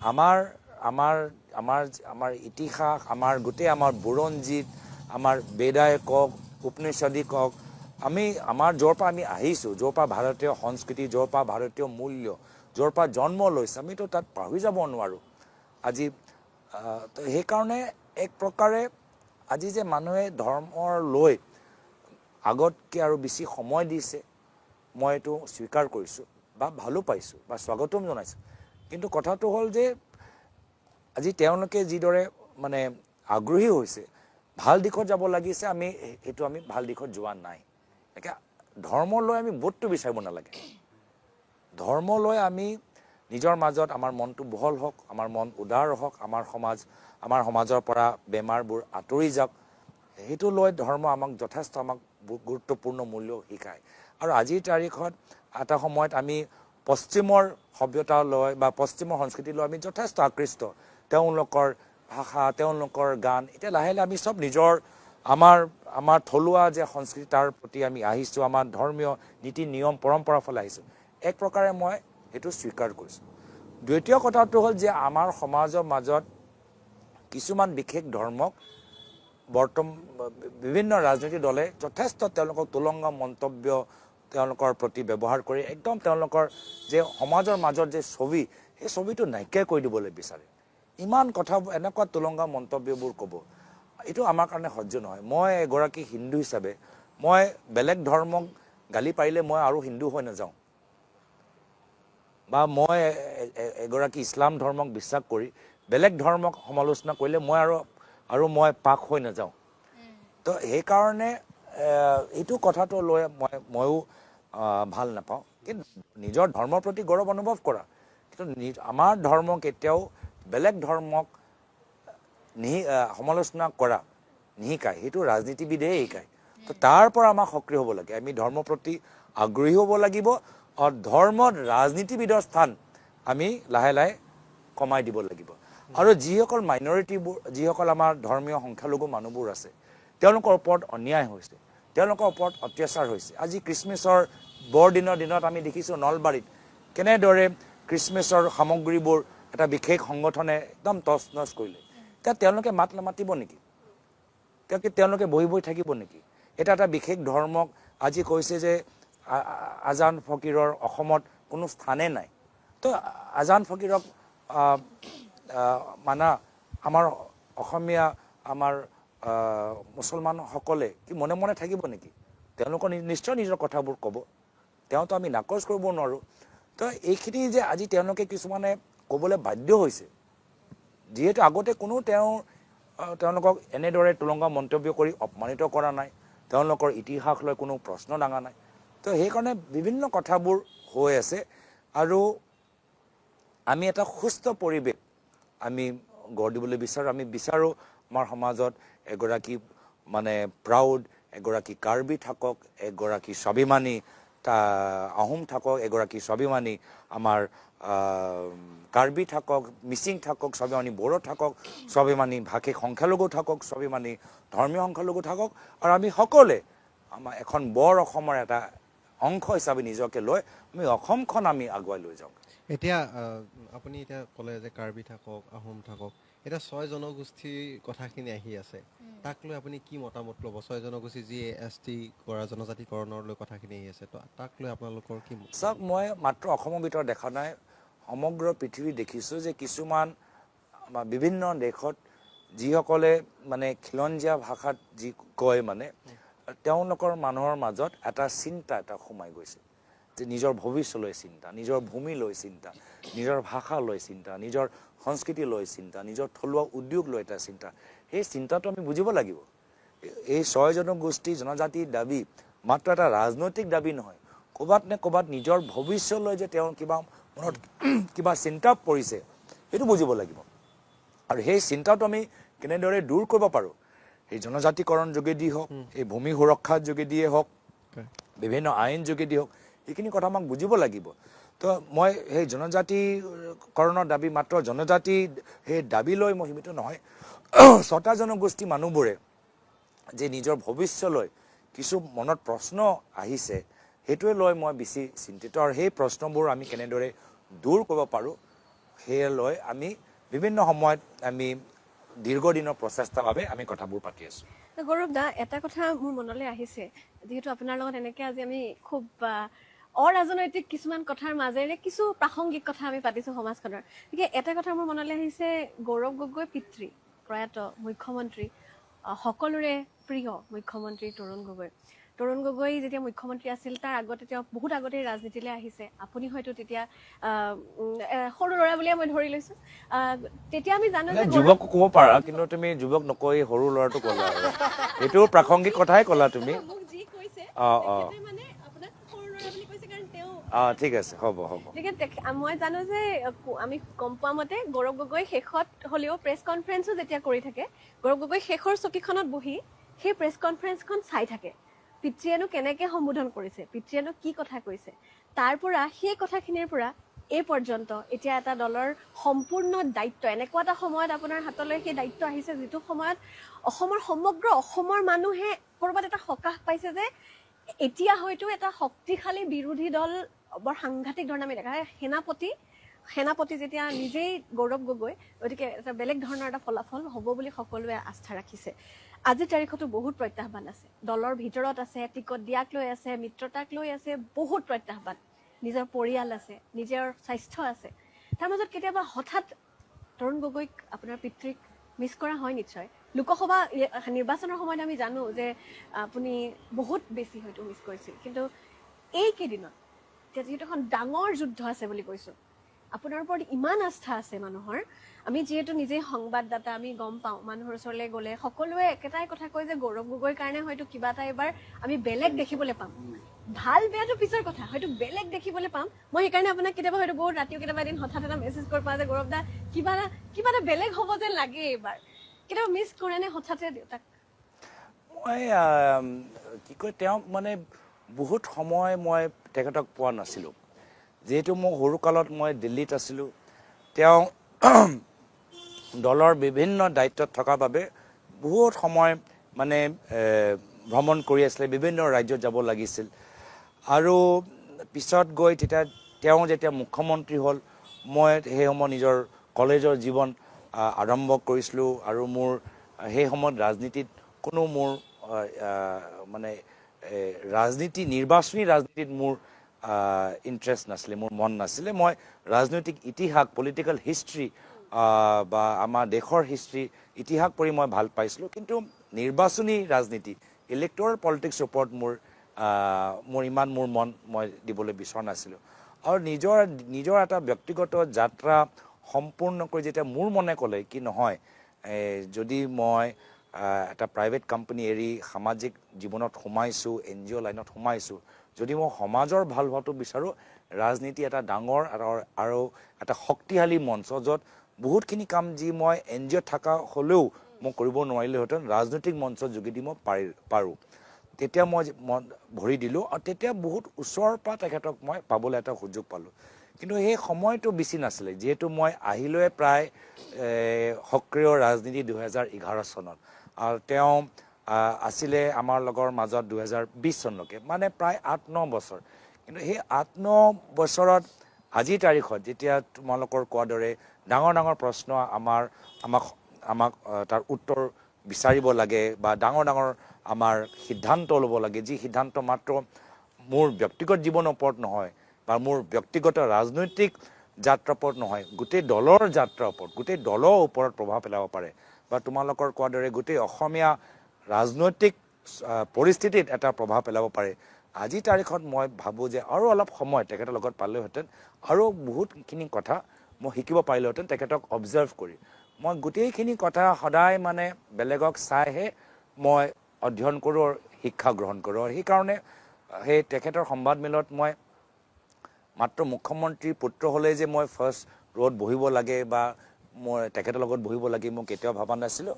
মই সামাজিক জীৱনত কেনেদৰে ভাগ ল'ব লাগে, নিজকে কেনেদৰে প্ৰস্তুত কৰিব লাগে হিচাপে তেখেতক বহুত অধ্যয়ন কৰিছোঁ। আৰু আজিও মানে মই কৃতজ্ঞ যে যদিও মই ছাত্ৰ ৰাজনীতি মই কৰা নাই, তেখেতক প্ৰায় 9-10 বছৰ ওচৰৰ পৰা পাই বহুতখিনি প্ৰশ্ন ৰাজনীতিত মানে ৰাজনৈতিক মানে এজন ৰাজনীতিবিদ হিচাপে ওচৰৰ পৰা যে পালোঁ, বহুতখিনি কথা যে শিকিব পাৰিলোঁ।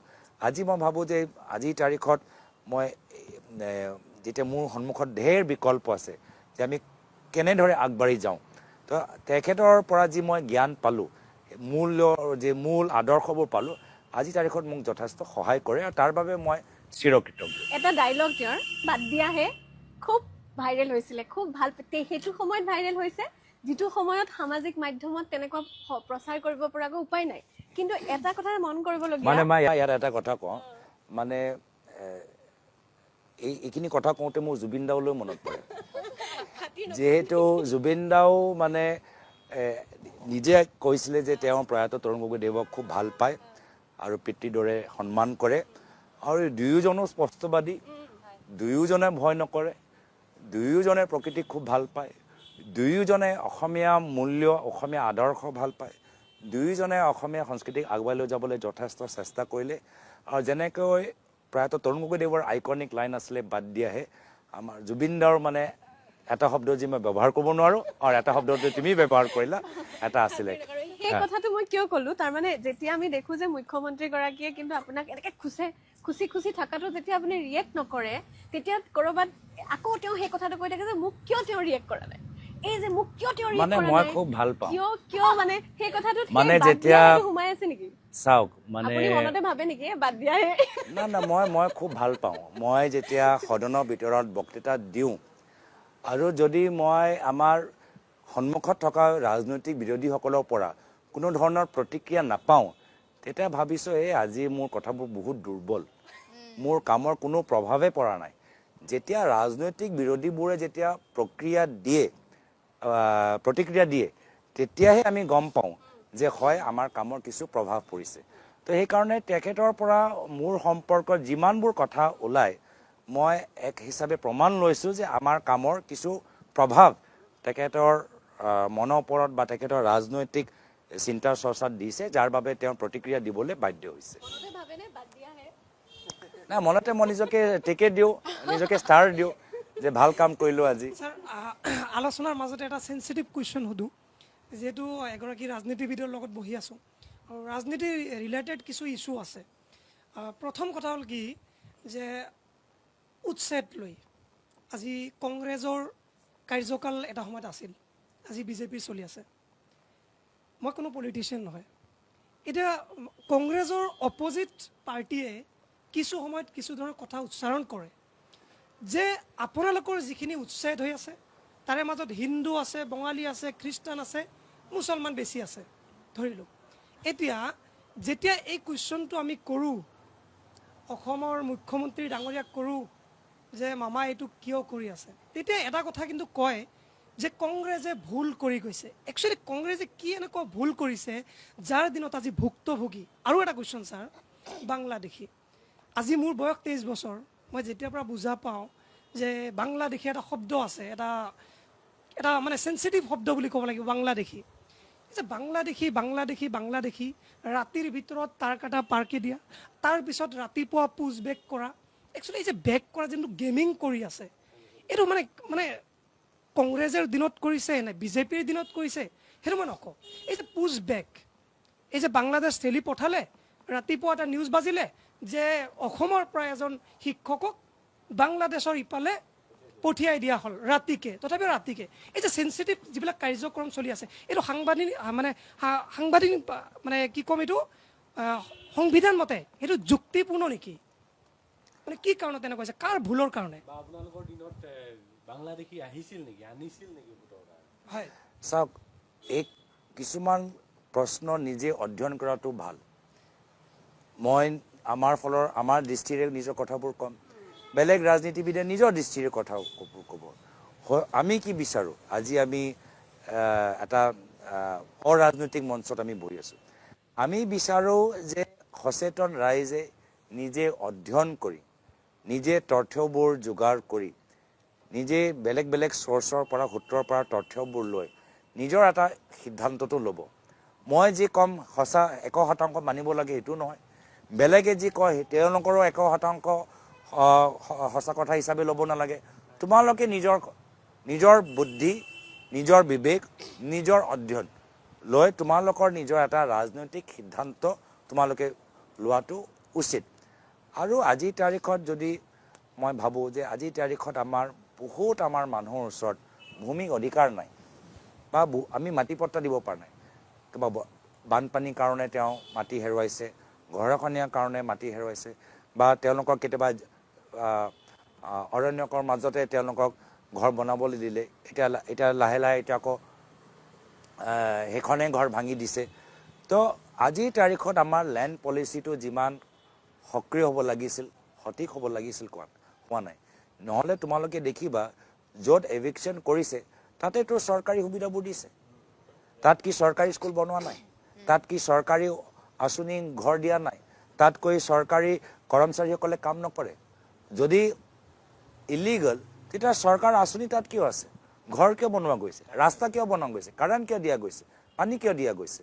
তো সেইকাৰণে আজিৰ তাৰিখত মই কৈছোঁৱে যে ৰাজনীতি ক্ষেত্ৰত ৰাজনীতিবিদৰ, মই যদি পলিটিকেল থিয়ৰী হিচাপে কওঁ, অলপ একাডেমিক লাইনত কওঁ, ৰাজনীতিৰ বিশেষকৈ শাসক পক্ষৰ সদায় চেষ্টাটো থাকে যে নিজৰ ভুল লুকাবলৈ কাৰণে, নিজৰ বিফলতা লুকাবলৈ কাৰণে ডাঙৰ হু হল্লা কৰি মই বেলেগ এটা বস্তু দেখাই দিওঁ, যাৰ ফলত ৰাইজৰ মনত বিভ্ৰান্তিৰ সৃষ্টি হয়। ৰাইজটোক আমি ডিষ্ট্ৰেক্ট কেনেকৈ হ'ব পাৰোঁ? ডিষ্ট্ৰেক্ট আজিৰ তাৰিখত এটা ডাঙৰ এটা অস্ত্ৰ, যি অস্ত্ৰ মই নকওঁ যে আমাৰ দলে ব্যৱহাৰ নকৰে, প্ৰত্যেক দল আৰু এগৰাকী ৰাজনীতিবিদৰো মানে এইটো কৰ্তব্য হিচাপে নিজৰ ৰাজনীতি কৰা যি অস্ত্ৰই শিকাইছে আমাৰ ৰাজনীতিক মঞ্চত, সেই অস্ত্ৰবোৰ আমি চব ব্যৱহাৰ কৰিব লাগিব। বা চাণক্যই অৰ্থশাস্ত্ৰত যিখিনি কথা আমাক শিকাইছে, সেই চাণক্য নীতি লৈ আমি আগবাঢ়ি গৈছোঁ। কিন্তু ৰাইজ সজাগ হ'ব লাগে, ৰাইজ সচেতন হোৱাটো মই বিচাৰোঁ। আৰু এটা কথা কুৱেশ্যন, যিহেতু 2026 চন আহি আছে, নতুন বছৰ, নিৰ্বাচন আহি আছে, তো এতিয়া আমাৰ যিহেতু সকলোৰে চিনাকি মামা মুখ্যমন্ত্ৰী, এনেকুৱা দিন আহিব পাৰে যে 26ত আপোনাক আমি মুখ্যমন্ত্ৰী হিচাপে বিচাৰোঁ। যদি বিচাৰোঁ, আপুনি কি পৰিৱৰ্তন কৰিব? যেনেকৈ আজি যদি আমি চাওঁ, গাঁৱে ভূঞে যদি চাওঁ, টেক্স লৈ পিনে, টেক্সটো মানে শব্দটো ইংলিছত শুনিলে ভাল শুনা যায়, কিন্তু যদি আমি ইয়াক যদি অসমীয়াত যদি উচ্চাৰণ কৰোঁ, বহুত বেছি এটা শব্দৰ উচ্চাৰণ বুলি মই ভাবোঁ। কাৰণ এই যে টেক্স, আজি দালিৰ পৰা ষ্টাৰ্ট কৰি চেনি, দালি, যিমান খোৱা বস্তু আছে, এই বস্তুবিলাকৰ ওপৰত যিখিনি টেক্স বঢ়াই আছে, আপোনালোকৰ চৰকাৰ আহিলে কি এনেকুৱা সুবিধা দিব যে আপোনালোকক আমি আগন্তুক দিনত আমি ভোট দিম বা আমি মুখ্যমন্ত্ৰী হিচাপে আমি বিচাৰিম? কি এনেকুৱা কৰিব? বিজেপি বহুত কৰিলে, আমাৰ কাৰণে ভাল কাম কৰিলে, ভালেই কৰিলে যি কৰিলে, কিন্তু আগন্তুক দিনত যে আপোনাক আমি বিচাৰিম, ইয়াৰ বিনিময়ত আপুনি কি মানে প্ৰতিশ্ৰুতি দিব, আৰু সেই প্ৰতিশ্ৰুতি মানে নিৰ্বাচনৰ পিছত ৰাখিবনে? না, আমাৰ কাৰণে আজিৰ তাৰিখত অসমীয়া সমাজৰ মাইণ্ডছেটৰ ভিতৰত এটা সলনি আনিব লাগিব। আমাৰ সমাজৰ মাজত এতিয়া যথেষ্ট বিভাজন সোমাই গৈছে। এটা সন্দেহ চকুৰে আমি ইজনে সিজনক চাবলৈ আৰম্ভ কৰিছোঁ। ৰাজনৈতিকভাৱে আমাৰ পাৰ্থক্য থাকিব পাৰে, কিন্তু এতিয়া আমি বন্ধুও হ'ব নোৱাৰোঁ, একে ডাইনিং টেবুলত বহিবও নোৱাৰোঁ, একেলগে আমি চাহ খাবও নোৱাৰোঁ। ৰাজনৈতিকভাৱে আমাৰ পৃথক চিন্তাধাৰা হ'লে তাৰমানে আমি ব্যক্তিগতভাৱে শত্ৰুটো নহয়, এই শত্ৰুতা যে আজিৰ তাৰিখত আমাৰ সমাজৰ মাজত সোমাই গৈছে, সেইটো আমি নাইকিয়া ক'বলৈ বিচাৰোঁ। ছেকেণ্ড হ'ল যে আমাৰ আজিৰ তাৰিখত আমি অসমৰ পৰা কি উৎপাদন কৰিছোঁ, যি উৎপাদন লৈ আমি বাহিৰলৈ লৈ যাব পাৰোঁ, কি আমি উৎপাদন কৰিছোঁ? না আমাৰ নিজৰ এৰী মুগা কাপোৰো আমি উৎপাদন কৰি আমি এক্সপৰ্ট পৰ্যায়লৈ লৈ যাব পাৰিছোঁ, না আমাৰ চাহ উদ্যোগ আজিৰ তাৰিখত এটা ভাল চলি আছে, এনেকুৱা একো উদ্যোগ আমি আজিৰ তাৰিখত আমি ক'ব নোৱাৰোঁ যে বেলেগে আমাক অনুকৰণ কৰিবলৈ বিচাৰে বা আমাৰ পৰা ল'বলৈ বিচাৰে।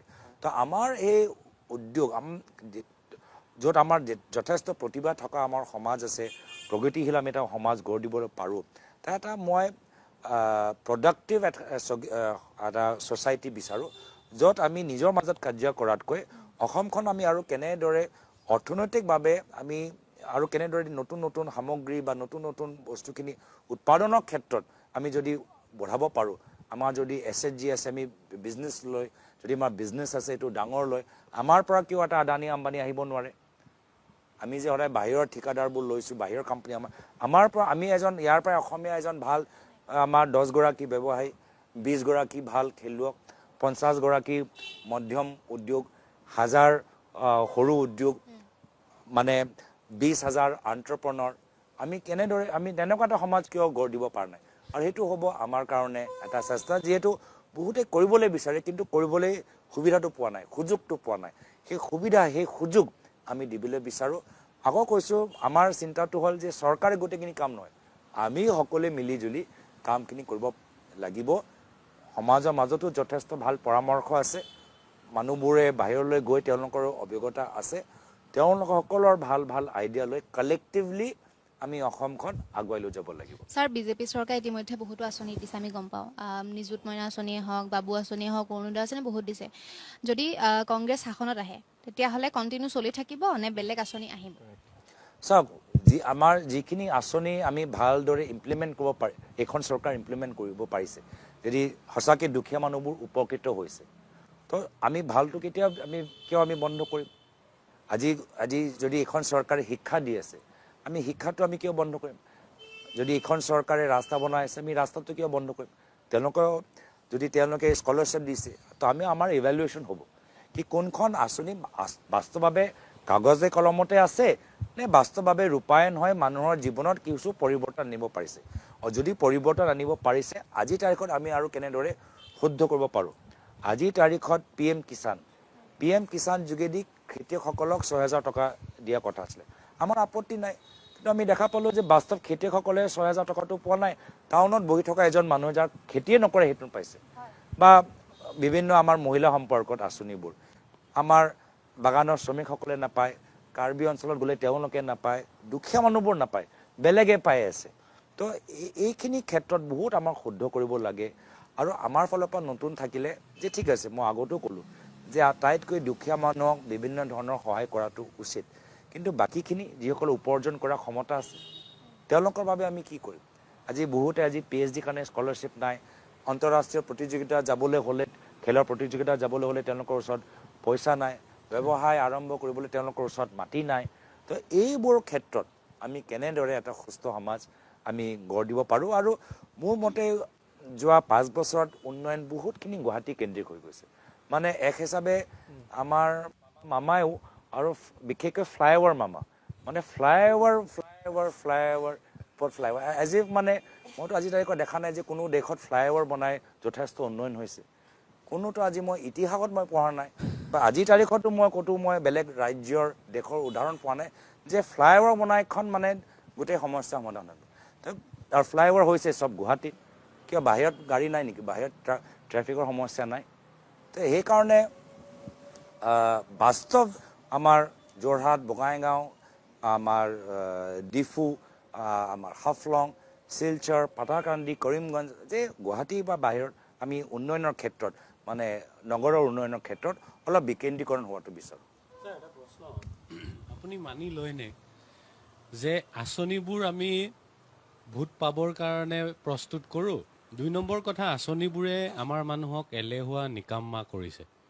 আপুনি মানেনে নে নামানিব? যদি নামানে তাৰপিছত মই কুৱেশ্যনটো সুধিম। না, চাওক, আঁচনি কি হয়? যদি আঁচনি মাত্ৰ পইচা দিয়ালৈ সীমিত, তেতিয়া আঁচনিটা আধৰুৱা। এতিয়া কাইলৈ গৈ যদি মোকো যদি 10 লাখ টকা দিয়ে, আৰু কয় যে যোৱা তোমাৰ দোকান খোলা, মই নোৱাৰিম, কেনেকৈ মই ব্যৱসায় কেনেকৈ খুলিব লাগে মই নাজানোৱে, ৰাইট মই পইচাটো ব্যৰ্থ হ'ল, তাৰ বাবে মোৰ প্ৰশিক্ষণ লাগিব কি কেনেদৰে দোকান খুলিব লাগে, কেনেদৰে ব্যৱসায় চলাব লাগিব, তো প্ৰশিক্ষণ ডাঙৰ বিষয়। ঠিক আছে, মই পইচাও পালোঁ, প্ৰশিক্ষণো পালোঁ, মই এটা ফেক্টৰী থিয় কৰিলোঁ, এতিয়া উৎপাদন কৰিলোঁ, কিন্তু বজাৰ নাই, কোনো নিকিনে, বায়াৰ নাই, তেতিয়া আকৌতো মোৰ থপ হৈ গ'ল, আকৌ সেই পইচাটো ব্যৰ্থ হ'ল। তো আজি আমাৰ দিনত মই যিমান বুজি পাওঁ, আমাৰ দিনত আঁচনি মানে মাত্ৰ পইচা লৈ সীমিত নাছিলে, তাৰ লগত প্ৰশিক্ষণ আৰু তাৰ লগত বজাৰৰ লগত সংযোগ আৰু তাৰ লগত কোৱালিটি। গতিকে আমি খালি অসমৰ ভিতৰতে উৎপাদন হোৱা নাই, আমাক প্ৰতিযোগিতা কাৰ লগত কৰিব লাগিব, বিহাৰৰ লগত, বংগালৰ লগত, উৰিষ্যাৰ লগত, তাতোতো খেতিয়ক আছে, তাতোতো থলুৱা উদ্যোগবোৰ আছে। আমি প্ৰতিযোগিতা কৰিবলৈ হ'লে কম্পিটিশ্যনত আৰু ওপৰলৈ যাব লাগিব, কোৱালিটি আৰু ভাল হ'ব লাগিব। মই আপোনাৰ এই প্ৰশ্নটোত সেইকাৰণে আশ্বস্ত হৈছোঁ, কিয় ক'ম, আপুনি যিহেতু ক'লে যে পইচা দিলেই নহ'ব, কিয় মই এটা এক্সাম্পল এতিয়া দিওঁ। আমাৰ অৰুণোদয় আঁচনি যিটো 1250 টকা দিয়ে, আপুনি চাব ইমান এটা বেয়া চিটুৱেশ্যন বুলি মই পাৰ্চনেলিয়ে কৈছোঁ, কিয় চাব ৰান্ধনী এগৰাকী MDM LP স্কুলৰ যিয়ে ভাত ৰান্ধে তেওঁ 1000 টকা পায়, কাম কৰে ছেম স্কুলৰ টিচাৰৰ নিচিনা, কিন্তু আমাক আঁচনি এনেকুৱা এখন আঁচনি দি থৈ দিছে ঘৰত বহিয়ে মানুহগৰাকীয়ে পাব, যাৰ ফলত মানুহগৰাকী বেলেগ কাম ধান্দা একো নাই, হয়তো সেই 1250 টকা কিহত ইউজ হৈছে, কিহত ইউজ কৰিব লাগিব, সেইকাৰণে বা মই অন্ততঃ অনুভৱ কৰিব পাৰিছোঁ যে আপোনাৰ কিবা এটা ভিজন আছে, সেইকাৰণে মই আপোনাক কৈছিলোঁ যে আঁচনি দিয়াৰ লগে লগে আমাৰ আপুনি ক'লে যে ইয়াত আৰু এটা কথা ক'বলৈ বিচাৰোঁ যে বৰ্তমান চৰকাৰে ভাবে যে মহিলাসকলক মাহেকে 1250 টকা দিলেই মহিলাসকলৰ সমস্যা সমাধান হৈ গ'ল, তো নহয়। আজিৰ তাৰিখত আমাৰ কিমান লাখ লাখ মহিলা শ্ৰম কৰি আজি নিজৰ ঘৰখন চলাই আছে, তো তেওঁলোকৰ বাবে আমি কোনো চিন্তা কৰা নাই। এতিয়া তুমি ৰান্ধনিৰ কথা ক'লা, আজি তেওঁলোকৰ বাবে আমি চিন্তা কৰা নাই। যিসকলে বাগানৰ শ্ৰমিক, তেওঁলোক বেছিভাগ মহিলা, তো আজি তেওঁলোকে 250 টকাই পাই আছে। আজি বহুত আমাৰ মহিলাত আমাৰ শিক্ষক, আজি তেওঁলোকে যিদৰে সুবিধাবোৰ পাব লাগে বা NHMৰ ৰুৰেল ডক্টৰবোৰ যিদৰে সুবিধা পাব লাগে পোৱা নাই। তো ক'ৰবাত আমাৰ যিসকল মহিলা আজিৰ তাৰিখত গুৱাহাটীত যিসকলে সাংবাদিকতা কৰে, তেওঁলোকে নিজকে সুৰক্ষিত ভাবেনে যে তেওঁলোকে কাম কৰি আছে, বা যিসকলে MGNৰেগা কাম কৰি আছে, বা যিসকল মহিলা আজি বিল্ডিঙৰ কাম কৰি আছে, মানে কাৰোবাৰ ঘৰত কাম কৰি আছে, তো মহিলা মাত্ৰ মানে 1250 টকা নহয়, মহিলা যে আমাৰ কিমান আমাৰ বিভিন্ন কামত যে তেওঁলোকে আগভাগ লৈ আছে, তেওঁলোকৰ কি সমস্যা আৰু পইচা বাহিৰে আৰু তেওঁলোকৰ কি সমস্যা, সুৰক্ষা লয়, যাতায়াত লয়, ছেক্সুৱেল হাৰাছমেণ্ট লয়, অন্যায় অত্যাচাৰ লয়, ক্ৰাইম লয়, সেইখিনি লৈ যে কোনো পাতা নাই। মহিলা মাত্ৰ মানে 1250 টকা দিয়াটোৱে হ'ল, সেইটোৱে বেয়া লাগিছে। আৰু বেয়া লাগিছে যে কিয় যে মই পুনৰবাৰ ক'লোঁ যে এখন বৰ্তমানৰ পৰিৱেশত 1250 টকা লোৱাৰ মনে মনে বহি থকা, এই যে টাৰ্মছ এণ্ড কণ্ডিশ্যন লগাই দিলে, 1250 টকা তেতিয়াই পাবা যেতিয়া মোৰ ওচৰলৈ আহিবা, বেলেগত গ'লে নাপাবা। কিয় এই যে এই গোটেই প্ৰক্ৰিয়া লৈ মই যথেষ্ট অসন্তুষ্ট। এতিয়া মই আপোনাৰ ময়ো চাব লাগিব। এতিয়া মই আপোনাক যদি কওঁ, এতিয়া আপোনাৰ যিখিনি ভিজন, আপোনাৰ দৃষ্টিভংগী, এজন আপুনি ইউথ লিডাৰ, যুৱক, তো আপোনাৰ যিটো কংগ্ৰেছৰ আগৰ লিডাৰসকল যথেষ্ট জ্যেষ্ঠ হয়নে, তো ক'ৰবাত নহয় ক'ৰবাত কিবা চিন্তাধাৰাৰ পাৰ্থক্য আছেনে, আৰু তাৰ আপুনি এই যিটো সমন্বয়টো কেনেকৈ মেইনটেইন কৰিছে? চাওক, আজি মই বহুতখিনি কথা বিশেষকৈ অসমলৈ মই বহুতখিনি কথাটো মোৰ প্ৰায়তঃ পিতৃৰ পৰাই শিকিছোঁ।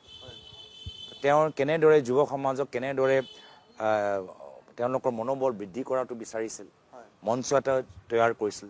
তো বহুতখিনি কথা জ্যেষ্ঠসকলৰ পৰা আমি শিকিব পাৰোঁ, যদিও যুৱকসকলৰ লৈ আমি চিন্তা কৰি আছোঁ। আৰু আজিৰ তাৰিখত মই ভাবোঁ আজি সামাজিক মাধ্যমত আমাৰ মেণ্টেল হেল্থ, ডিপ্ৰেশ্যন, বিশেষকৈ পুৰুষসকলৰ মাজত সাংঘাতিক এটা মানে ধাৰণ কৰিছে এটা মানে, আৰু আমি এই যাৰ কাৰণে ছুইচাইড বাঢ়িছে, যাৰ কাৰণে ড্ৰাগছ লোৱাটো কনজাম্পশ্যন বাঢ়ি গৈছে, তো ডমেষ্টিক ভাইলেঞ্চ বাঢ়ি গৈছে।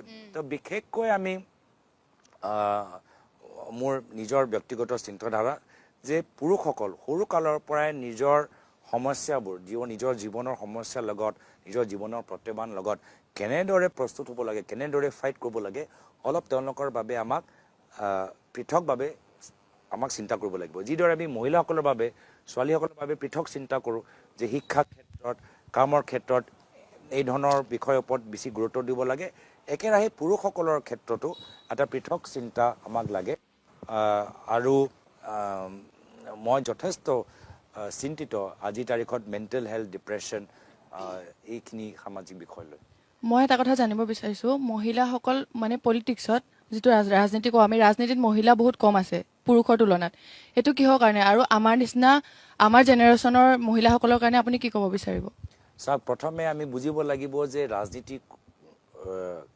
ৰাজনৈতিক পৰিৱেশত মহিলাসকলৰ সমস্যা কি কিয় সোমাবলৈ টান পায় বাধাটো বুজিব লাগিব বাধাটো ক'ত আছে মানে কোনোবাই যদি বিচাৰিও তেতিয়াও আমি কেনেকৈ সোমাব মানে সেইটো সুবিধাটো লাগিব ন সেইটো সুবিধাটো আপুনি এইখিনি প্ৰশ্ন এগৰাকী যুৱকৰ মনতো থাকিব যে কেনেকৈ সোমাওঁ সেইটো সেই প্ৰশ্নৰ মহিলাৰ বাবে পৃথক নহয় যিদৰে যুৱকে ছাত্ৰ সংগঠন কৰি কলেজৰ ভিতৰত এটা সংগঠনত সোমাই এটা সদস্য হ'ব পাৰে ছাত্ৰীও একেদৰে এটা সুবিধাটো পায় কিন্তু তুমি কোৱাৰ দৰে মহিলাসকলৰ বাবে ৰাজনীতি কৰা আজিৰ তাৰিখত এতিয়াও যথেষ্ট জটিল কিয় আজিৰ তাৰিখত মই মোৰ লগত কিছুমান যেতিয়া যুৱতীসকল যায় ভলেণ্টিয়াৰ হিচাপে তেওঁলোকে কৈছে দাদা আমি টয়লেট কৰিবলৈ আমি সুবিধা নাপাওঁ আমাৰ টয়লেটৰ কাৰণে আমাৰ জেগা নাই ইমান পুৰুষৰ ঠেলা হেঁচাৰ মাজত আমি নিজকে আনছেফ ফিল কৰোঁ ইনচিকিউৰ কৰোঁ আমাৰ লগতো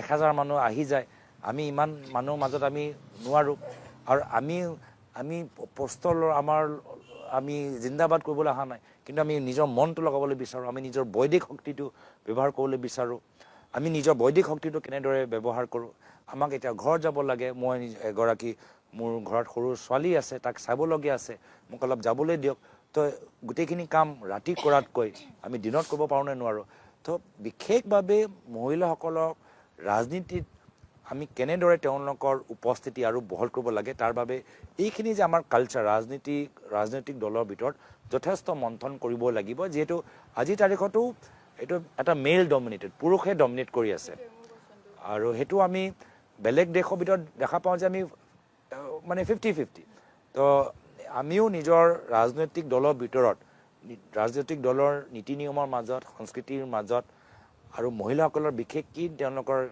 সমস্যাবোৰ থাকে অলপ আমাক বুজাটো উচিত আৰু তাৰ বাবে প্লেনিং কৰাটো উচিত এতিয়া মই নিজৰ ইনষ্টাগ্ৰামটো চাওঁ এতিয়া দেখা পাওঁ যে ইনষ্টাগ্ৰামত 80% মোৰ কণ্টেণ্ট পুৰুষসকলে চায় তাৰমানে মহিলাসকলৰ কাৰণে আমি আজিৰ তাৰিখত মই যিখিনি কথা কৈ আছোঁ তেওঁলোকক মানে তেওঁলোকে গ্ৰহণ কৰা নাই কিন্তু তেওঁলোকোতো ৰাজনৈতিকভাৱে সতৰ্ক তো এতিয়া কি কৰিব লাগে যাৰ ফলত তেওঁলোকৰ হ'ব পাৰে মই কিছুমান বিষয় লৈছোঁ যে তেওঁক চুই যোৱা নাই তো এয়া লৈ আমি বিভিন্ন সময়ত আমি আলোচনা কথা পাতিছোঁ শেষৰ বাৰত মই কিবা এটা কুৱেশ্যন কৰিছিলোঁ মোৰ কুৱেশ্যনবোৰ একচুৱেলি চেঞ্চিটিভে হয় এটা কথা হ'ল কি বাক স্বাধীনতা বা ফ্ৰীডম ইণ্ডিয়া স্বাধীন ভাৰত হিচাপে প্ৰত্যেকজন নাগৰিকৰ কথা কোৱাৰ অধিকাৰ আছে কিন্তু আমি যেনেকৈ আমি সামাজিক মাধ্যমত কাম কৰোঁ কেতিয়াবা এনেকুৱা পৰিস্থিতি হয় কিছুমান কুৱেশ্যন লৈ আমি মাত মাতিব লগা হয় কিন্তু সেইখিনি টাইমত এটা প্ৰশ্নবোধক আহে যে আমাক ৰাতিৰ ভিতৰত কোনোবাই আহি ধৰিবনে প্ৰথম কথা যদি আমাৰ বাক স্বাধীনতা বা ফ্ৰীডম ইণ্ডিয়াৰ আমি এজ এ চিটিজেনশ্বিপ হয় কিন্তু সেই তাতে এটা প্ৰশ্নবোধক থাকে দ্বিতীয় নম্বৰ কথা যিমান আমি য'ত যাওঁ যি কৰোঁ গোটেই দিন এবাৰ হ'লেও জুবিনদাৰ কথা মনত পৰে আজি মই মুছলমান বুলি মই জুবিনদাৰ অনুৰাগী নহওঁ বুলি কোনোবাই ক'ব পাৰে কোনোবাই ভেঙু চেলাব পাৰে কিন্তু মই কেতিয়াও সেইটো মানি নলওঁ মই জুবিনদাৰ এগৰাকী ভক্ত আজি জুবিনদাৰ কাৰণে যোনটো হেছটেগ ট্ৰেণ্ডিং হৈ আছে অকল সামাজিক মাধ্যমত আমি হেছটেগটো লিখিয়ে কি ন্যায় পাম নে এনেকৈ হেছটেগ লিখোঁতে আমি আৰু 5টা বছৰ যাব লাগিব তো এই ক্ষেত্ৰত অৱশেষত আপুনি কি ক'ব মানে পোনপটীয়াকৈ এনচাৰটো দিব লাগে নাই প্ৰথমটো হ'ল যে কাৰ্বি আংলঙত গোটেই পৰিস্থিতি কিয় বেয়া হ'ল কি যিসকলে হাংগাৰ ষ্ট্ৰাইক কৰি আছিলে তেওঁলোকক ৰাতি তোমাৰ কোৱাৰ দৰে 3টা বজাত ডিফু মেডিকেল কলেজ লৈ যোৱাতকৈ বন্দুক দেখাই তেওঁলোকক গুৱাহাটীলৈ আনিলে তো তেওঁলোকৰ প্ৰতিবাদ কৰাও তেওঁৰ যে স্বাধীনতা আছিলে সেইটোও তেওঁলোকে হেৰাই পেলালে যাৰ বাবে পৰিস্থিতি যথেষ্ট হুলস্থুল হ'ল বাক স্বাধীনতা থাকিব লাগে কিন্তু আকৌ মই কৈছোঁ যে বাক স্বাধীনতাৰ নামত আমি বেলেগ সম্প্ৰদায়, বেলেগ জনগোষ্ঠী, বেলেগ জনজাতিক অপমান কৰা আমাৰ অধিকাৰ নাই। এতিয়া যিসকলে কাৰ্বি গো বেক ক'লে তেওঁলোকক ক'ব আমাৰ বাক স্বাধীনতা আছে, কিন্তু সেইটো ভুল হৈছে। এনেকুৱা কিছুমান কথা আমি বহুত অলপ সতৰ্ক হ'ব লাগিব। আৰু সেইকাৰণে মানে আজিৰ তাৰিখত এই বাক স্বাধীনতা লৈ আমি যথেষ্ট আমি মন দি আছোঁ। আৰু বিভিন্ন সময়ত জুবিন দাৰ ক্ষেত্ৰত মই কৈছোঁ যে আমাৰ ইতিমধ্যে গুৱাহাটী কিছুমান অধিবক্তাসকল তেওঁলোকে গোটেই নজৰ ৰাখিবলৈ এটা গোট বনাইছে, এটা ভাল পক্ষ। চাৰ্জশ্বিট জমালৈকে কোনো চৰকাৰৰ কাম সম্পূৰ্ণ নহয়। এনেকুৱা বহুত ক্ৰিমিনেল চাৰ্জশ্বিট ফাইল কৰাৰ সময়ত পুলিচে ভালদৰে ইনভেষ্টিগেশ্যন নকৰাৰ কাৰণে বা গোটেইবোৰ তথ্য সংৰক্ষণ নকৰাৰ বাবে কোৰ্টে বিচাৰিলেও কনভিকশ্যন দিব নোৱাৰে বা শাস্তি দিব নোৱাৰে, যিহেতু গোটেই এভিডেন্সটোৱে নাপালে। তো সেইকাৰণে চাৰ্জশ্বিট জমালৈকে এভিডেন্স কি পালে এইটো পিছতে ক'ব, আৰু এভিডেন্স জমা কৰাৰ দায়িত্বটো চৰকাৰ বা পুলিচ বিভাগৰ। ছাৰ, যিহেতু মই যোৰহাটৰ মানুহখিনিৰ লগত, মই যোৰহাটত ইমান থকা নহয়, গুৱাহাটীত থাকোঁ, কিন্তু অভিযোগ আছে আপোনাৰ ওপৰত যে MP হোৱাৰ পাছত আপুনি কোনো ধৰণৰ কাম তাত মানে যিমানখিনি প্ৰতিশ্ৰুতি দিছিলে তেনেধৰণে কাম কৰা নাই বুলি অভিযোগ উত্থাপন কৰিছে। কি ক'ব বিচাৰে? এতিয়া মোৰো একেই, মই শিৱসাগৰৰ একে সমষ্টি, তো একেই অভিযোগ কিন্তু আছে ক'ৰবাত নহয় ক'ৰবাত, তো তাক লৈ কি ক'ব? চাওক, মই নিজৰ নিৰ্বাচনৰ সময়ত মই স্পষ্টভাৱে কৈছোঁ যে মোৰ প্ৰথম উদ্দেশ্যটো হ'ব যাতায়াত, আৰু যাতায়াত ওপৰত মই কাম কৰিম। এতিয়া যোৰহাটৰ পৰা টিয়কলৈকে যোৱা ৰাস্তাটো অলপ ভাল হ'ল, আৰু এতিয়া আমি জোৰ দিছোঁ যোৱা সদনৰ অধিৱেশনত টিয়কৰ পৰা গৌৰীসাগৰ, ডিমৌ, মৰাণলৈ যোৱা ৰাস্তাটো বা 4 লেন হাইৱেটো এতিয়াও যথেষ্ট বেয়া অৱস্থা। সেইটো আমাৰ ভাল হ'ব লাগে। কিন্তু যোৰহাট টিয়কটো ভাল হ'ল, আমি ছেকেণ্ড পৰ্যায়লৈ কৰিছোঁ। আগতে যোৰহাট দিল্লী ফ্লাইট নাছিলে। যোৰহাট পৰা মানুহবোৰ যদি যাব লাগে দিল্লীলৈ, গুৱাহাটী কলিকতা যোৱা কথা আছিলে। এতিয়া মোৰ এজন সাংসদ হোৱাৰ পিছত এতিয়া যোৰহাট দিল্লী ডাইৰেক্ট ফ্লাইটটো আৰম্ভ হ'ল। এতিয়া আমি যোৰহাট মাজুলী দলংটো বহুত দিনৰ পৰা পৰি আছে, সেইখিনি আমি চাবলগীয়া আছে। আৰু মই নিৰ্বাচনৰ সময়তো কৈছিলোঁ যে শিক্ষাৰ ওপৰত আৰু চিকিৎসাৰ ওপৰত আমি জোৰ দিম। যোৰহাট মেডিকেল কলেজৰ হওক বা ONGC শিৱসাগৰতে হওক যথেষ্ট এতিয়াও সমস্যাবোৰ আছে, সেয়াও লৈ আমি এতিয়াও কাম কৰি আছোঁ, আৰু আমাৰ পৰৱৰ্তী দিনত আপোনালোকে দেখা পাব। এতিয়া আমি শেষৰটো প্ৰশ্ন এটা সুধোঁ যে যেতিয়া আপুনি সভাপতি হ'ল তেতিয়া সকলোৰে এটা মানে ড্ৰিম, মানে দেখিছে যে আমি এটা নিউ কংগ্ৰেছ দেখা পাম, ক'ৰবাত নহয় ক'ৰবাত য়ং লিডাৰ্ছ। এতিয়া আগন্তুক ইলেকশ্যন আহি আছে, য়ং লিডাৰ্ছ, নতুন চেহেৰা আমি দেখা পামনে? চবকে দেখা পাব, জ্যেষ্ঠসকলকো দেখা পাব, নতুনখিনিকো দেখা পাব। আৰু কিছুমান মই বিচাৰোঁ যে তোমাৰ কোৱাৰ দৰে যে বহুতে ৰাজনীতি কৰিবলৈ বিচাৰে, মঞ্চ নাপায়, সুযোগ এটা নাপায়। আমি কেনেকৈ নিজৰ দলৰ ভিতৰত কি পৰিৱৰ্তন কৰিলে এই ৰাস্তাটো আমি খুলিব পাৰোঁ। আমি নিজৰ দলৰ ভিতৰত বহুত আমি আলোচনা কৰোঁ যে যিসকলে সোমাবলৈ বিচাৰে কিন্তু নাজানে, তেওঁলোকক আমি কেনেদৰে আনিব পাৰোঁ, ধৰিব পাৰোঁ, তেওঁলোকৰ কথা, তেওঁলোকৰ কাম কৰা ষ্টাইল আমি কেনেদৰে বুজিব পাৰোঁ।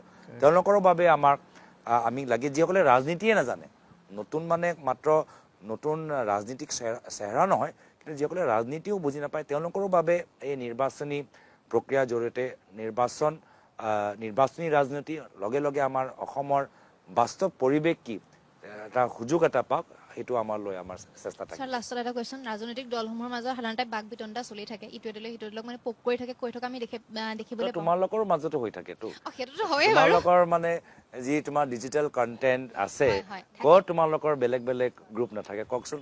খোৱা কামৰাত থাকে নে নাথাকে? থাকে, চবৰে থাকে। চবৰে থাকে, খালি আমাক গালি পাই থাকিলে নহ'ব আকৌ।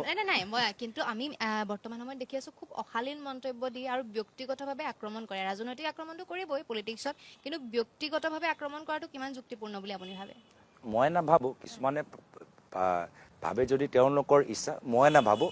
আৰু মই ভাবোঁ যে ৰাইজে নিৰ্ধাৰিত কৰিব, আৰু ৰাইজৰ মতামতটো মই বেছি গুৰুত্ব দিওঁ। আৰু অসমৰ ৰাইজ আৰু প্ৰায় তৰুণ গগৈদেৱৰ পুত্ৰ হিচাপে মই তেখেতৰ মৰ্যাদাটো মানে মই সজীৱ কৰি ৰাখিবলৈ বিচাৰোঁ। আৰু মোৰ যদি ভুল হোৱা নাই, আপুনিও চাগে কৈছিল নেকি মামি টেক্স বুলি কিবা এনেকুৱা ধৰণৰ কৈছিলে নেকি বাৰু? সেইটোতো ব্যক্তিগত আক্ৰমণে আছিল চাগে। এইটো ৰাইজে ক'ব কোন মামী কথা কৈ আছোঁ মই। ঠিক আছে, বহুত ধন্যবাদ, বহুত ভাল এটা সময় লাগিল, থেংক ইউ, ভাল কথা জানিলোঁ। ধন্যবাদ। Thank U.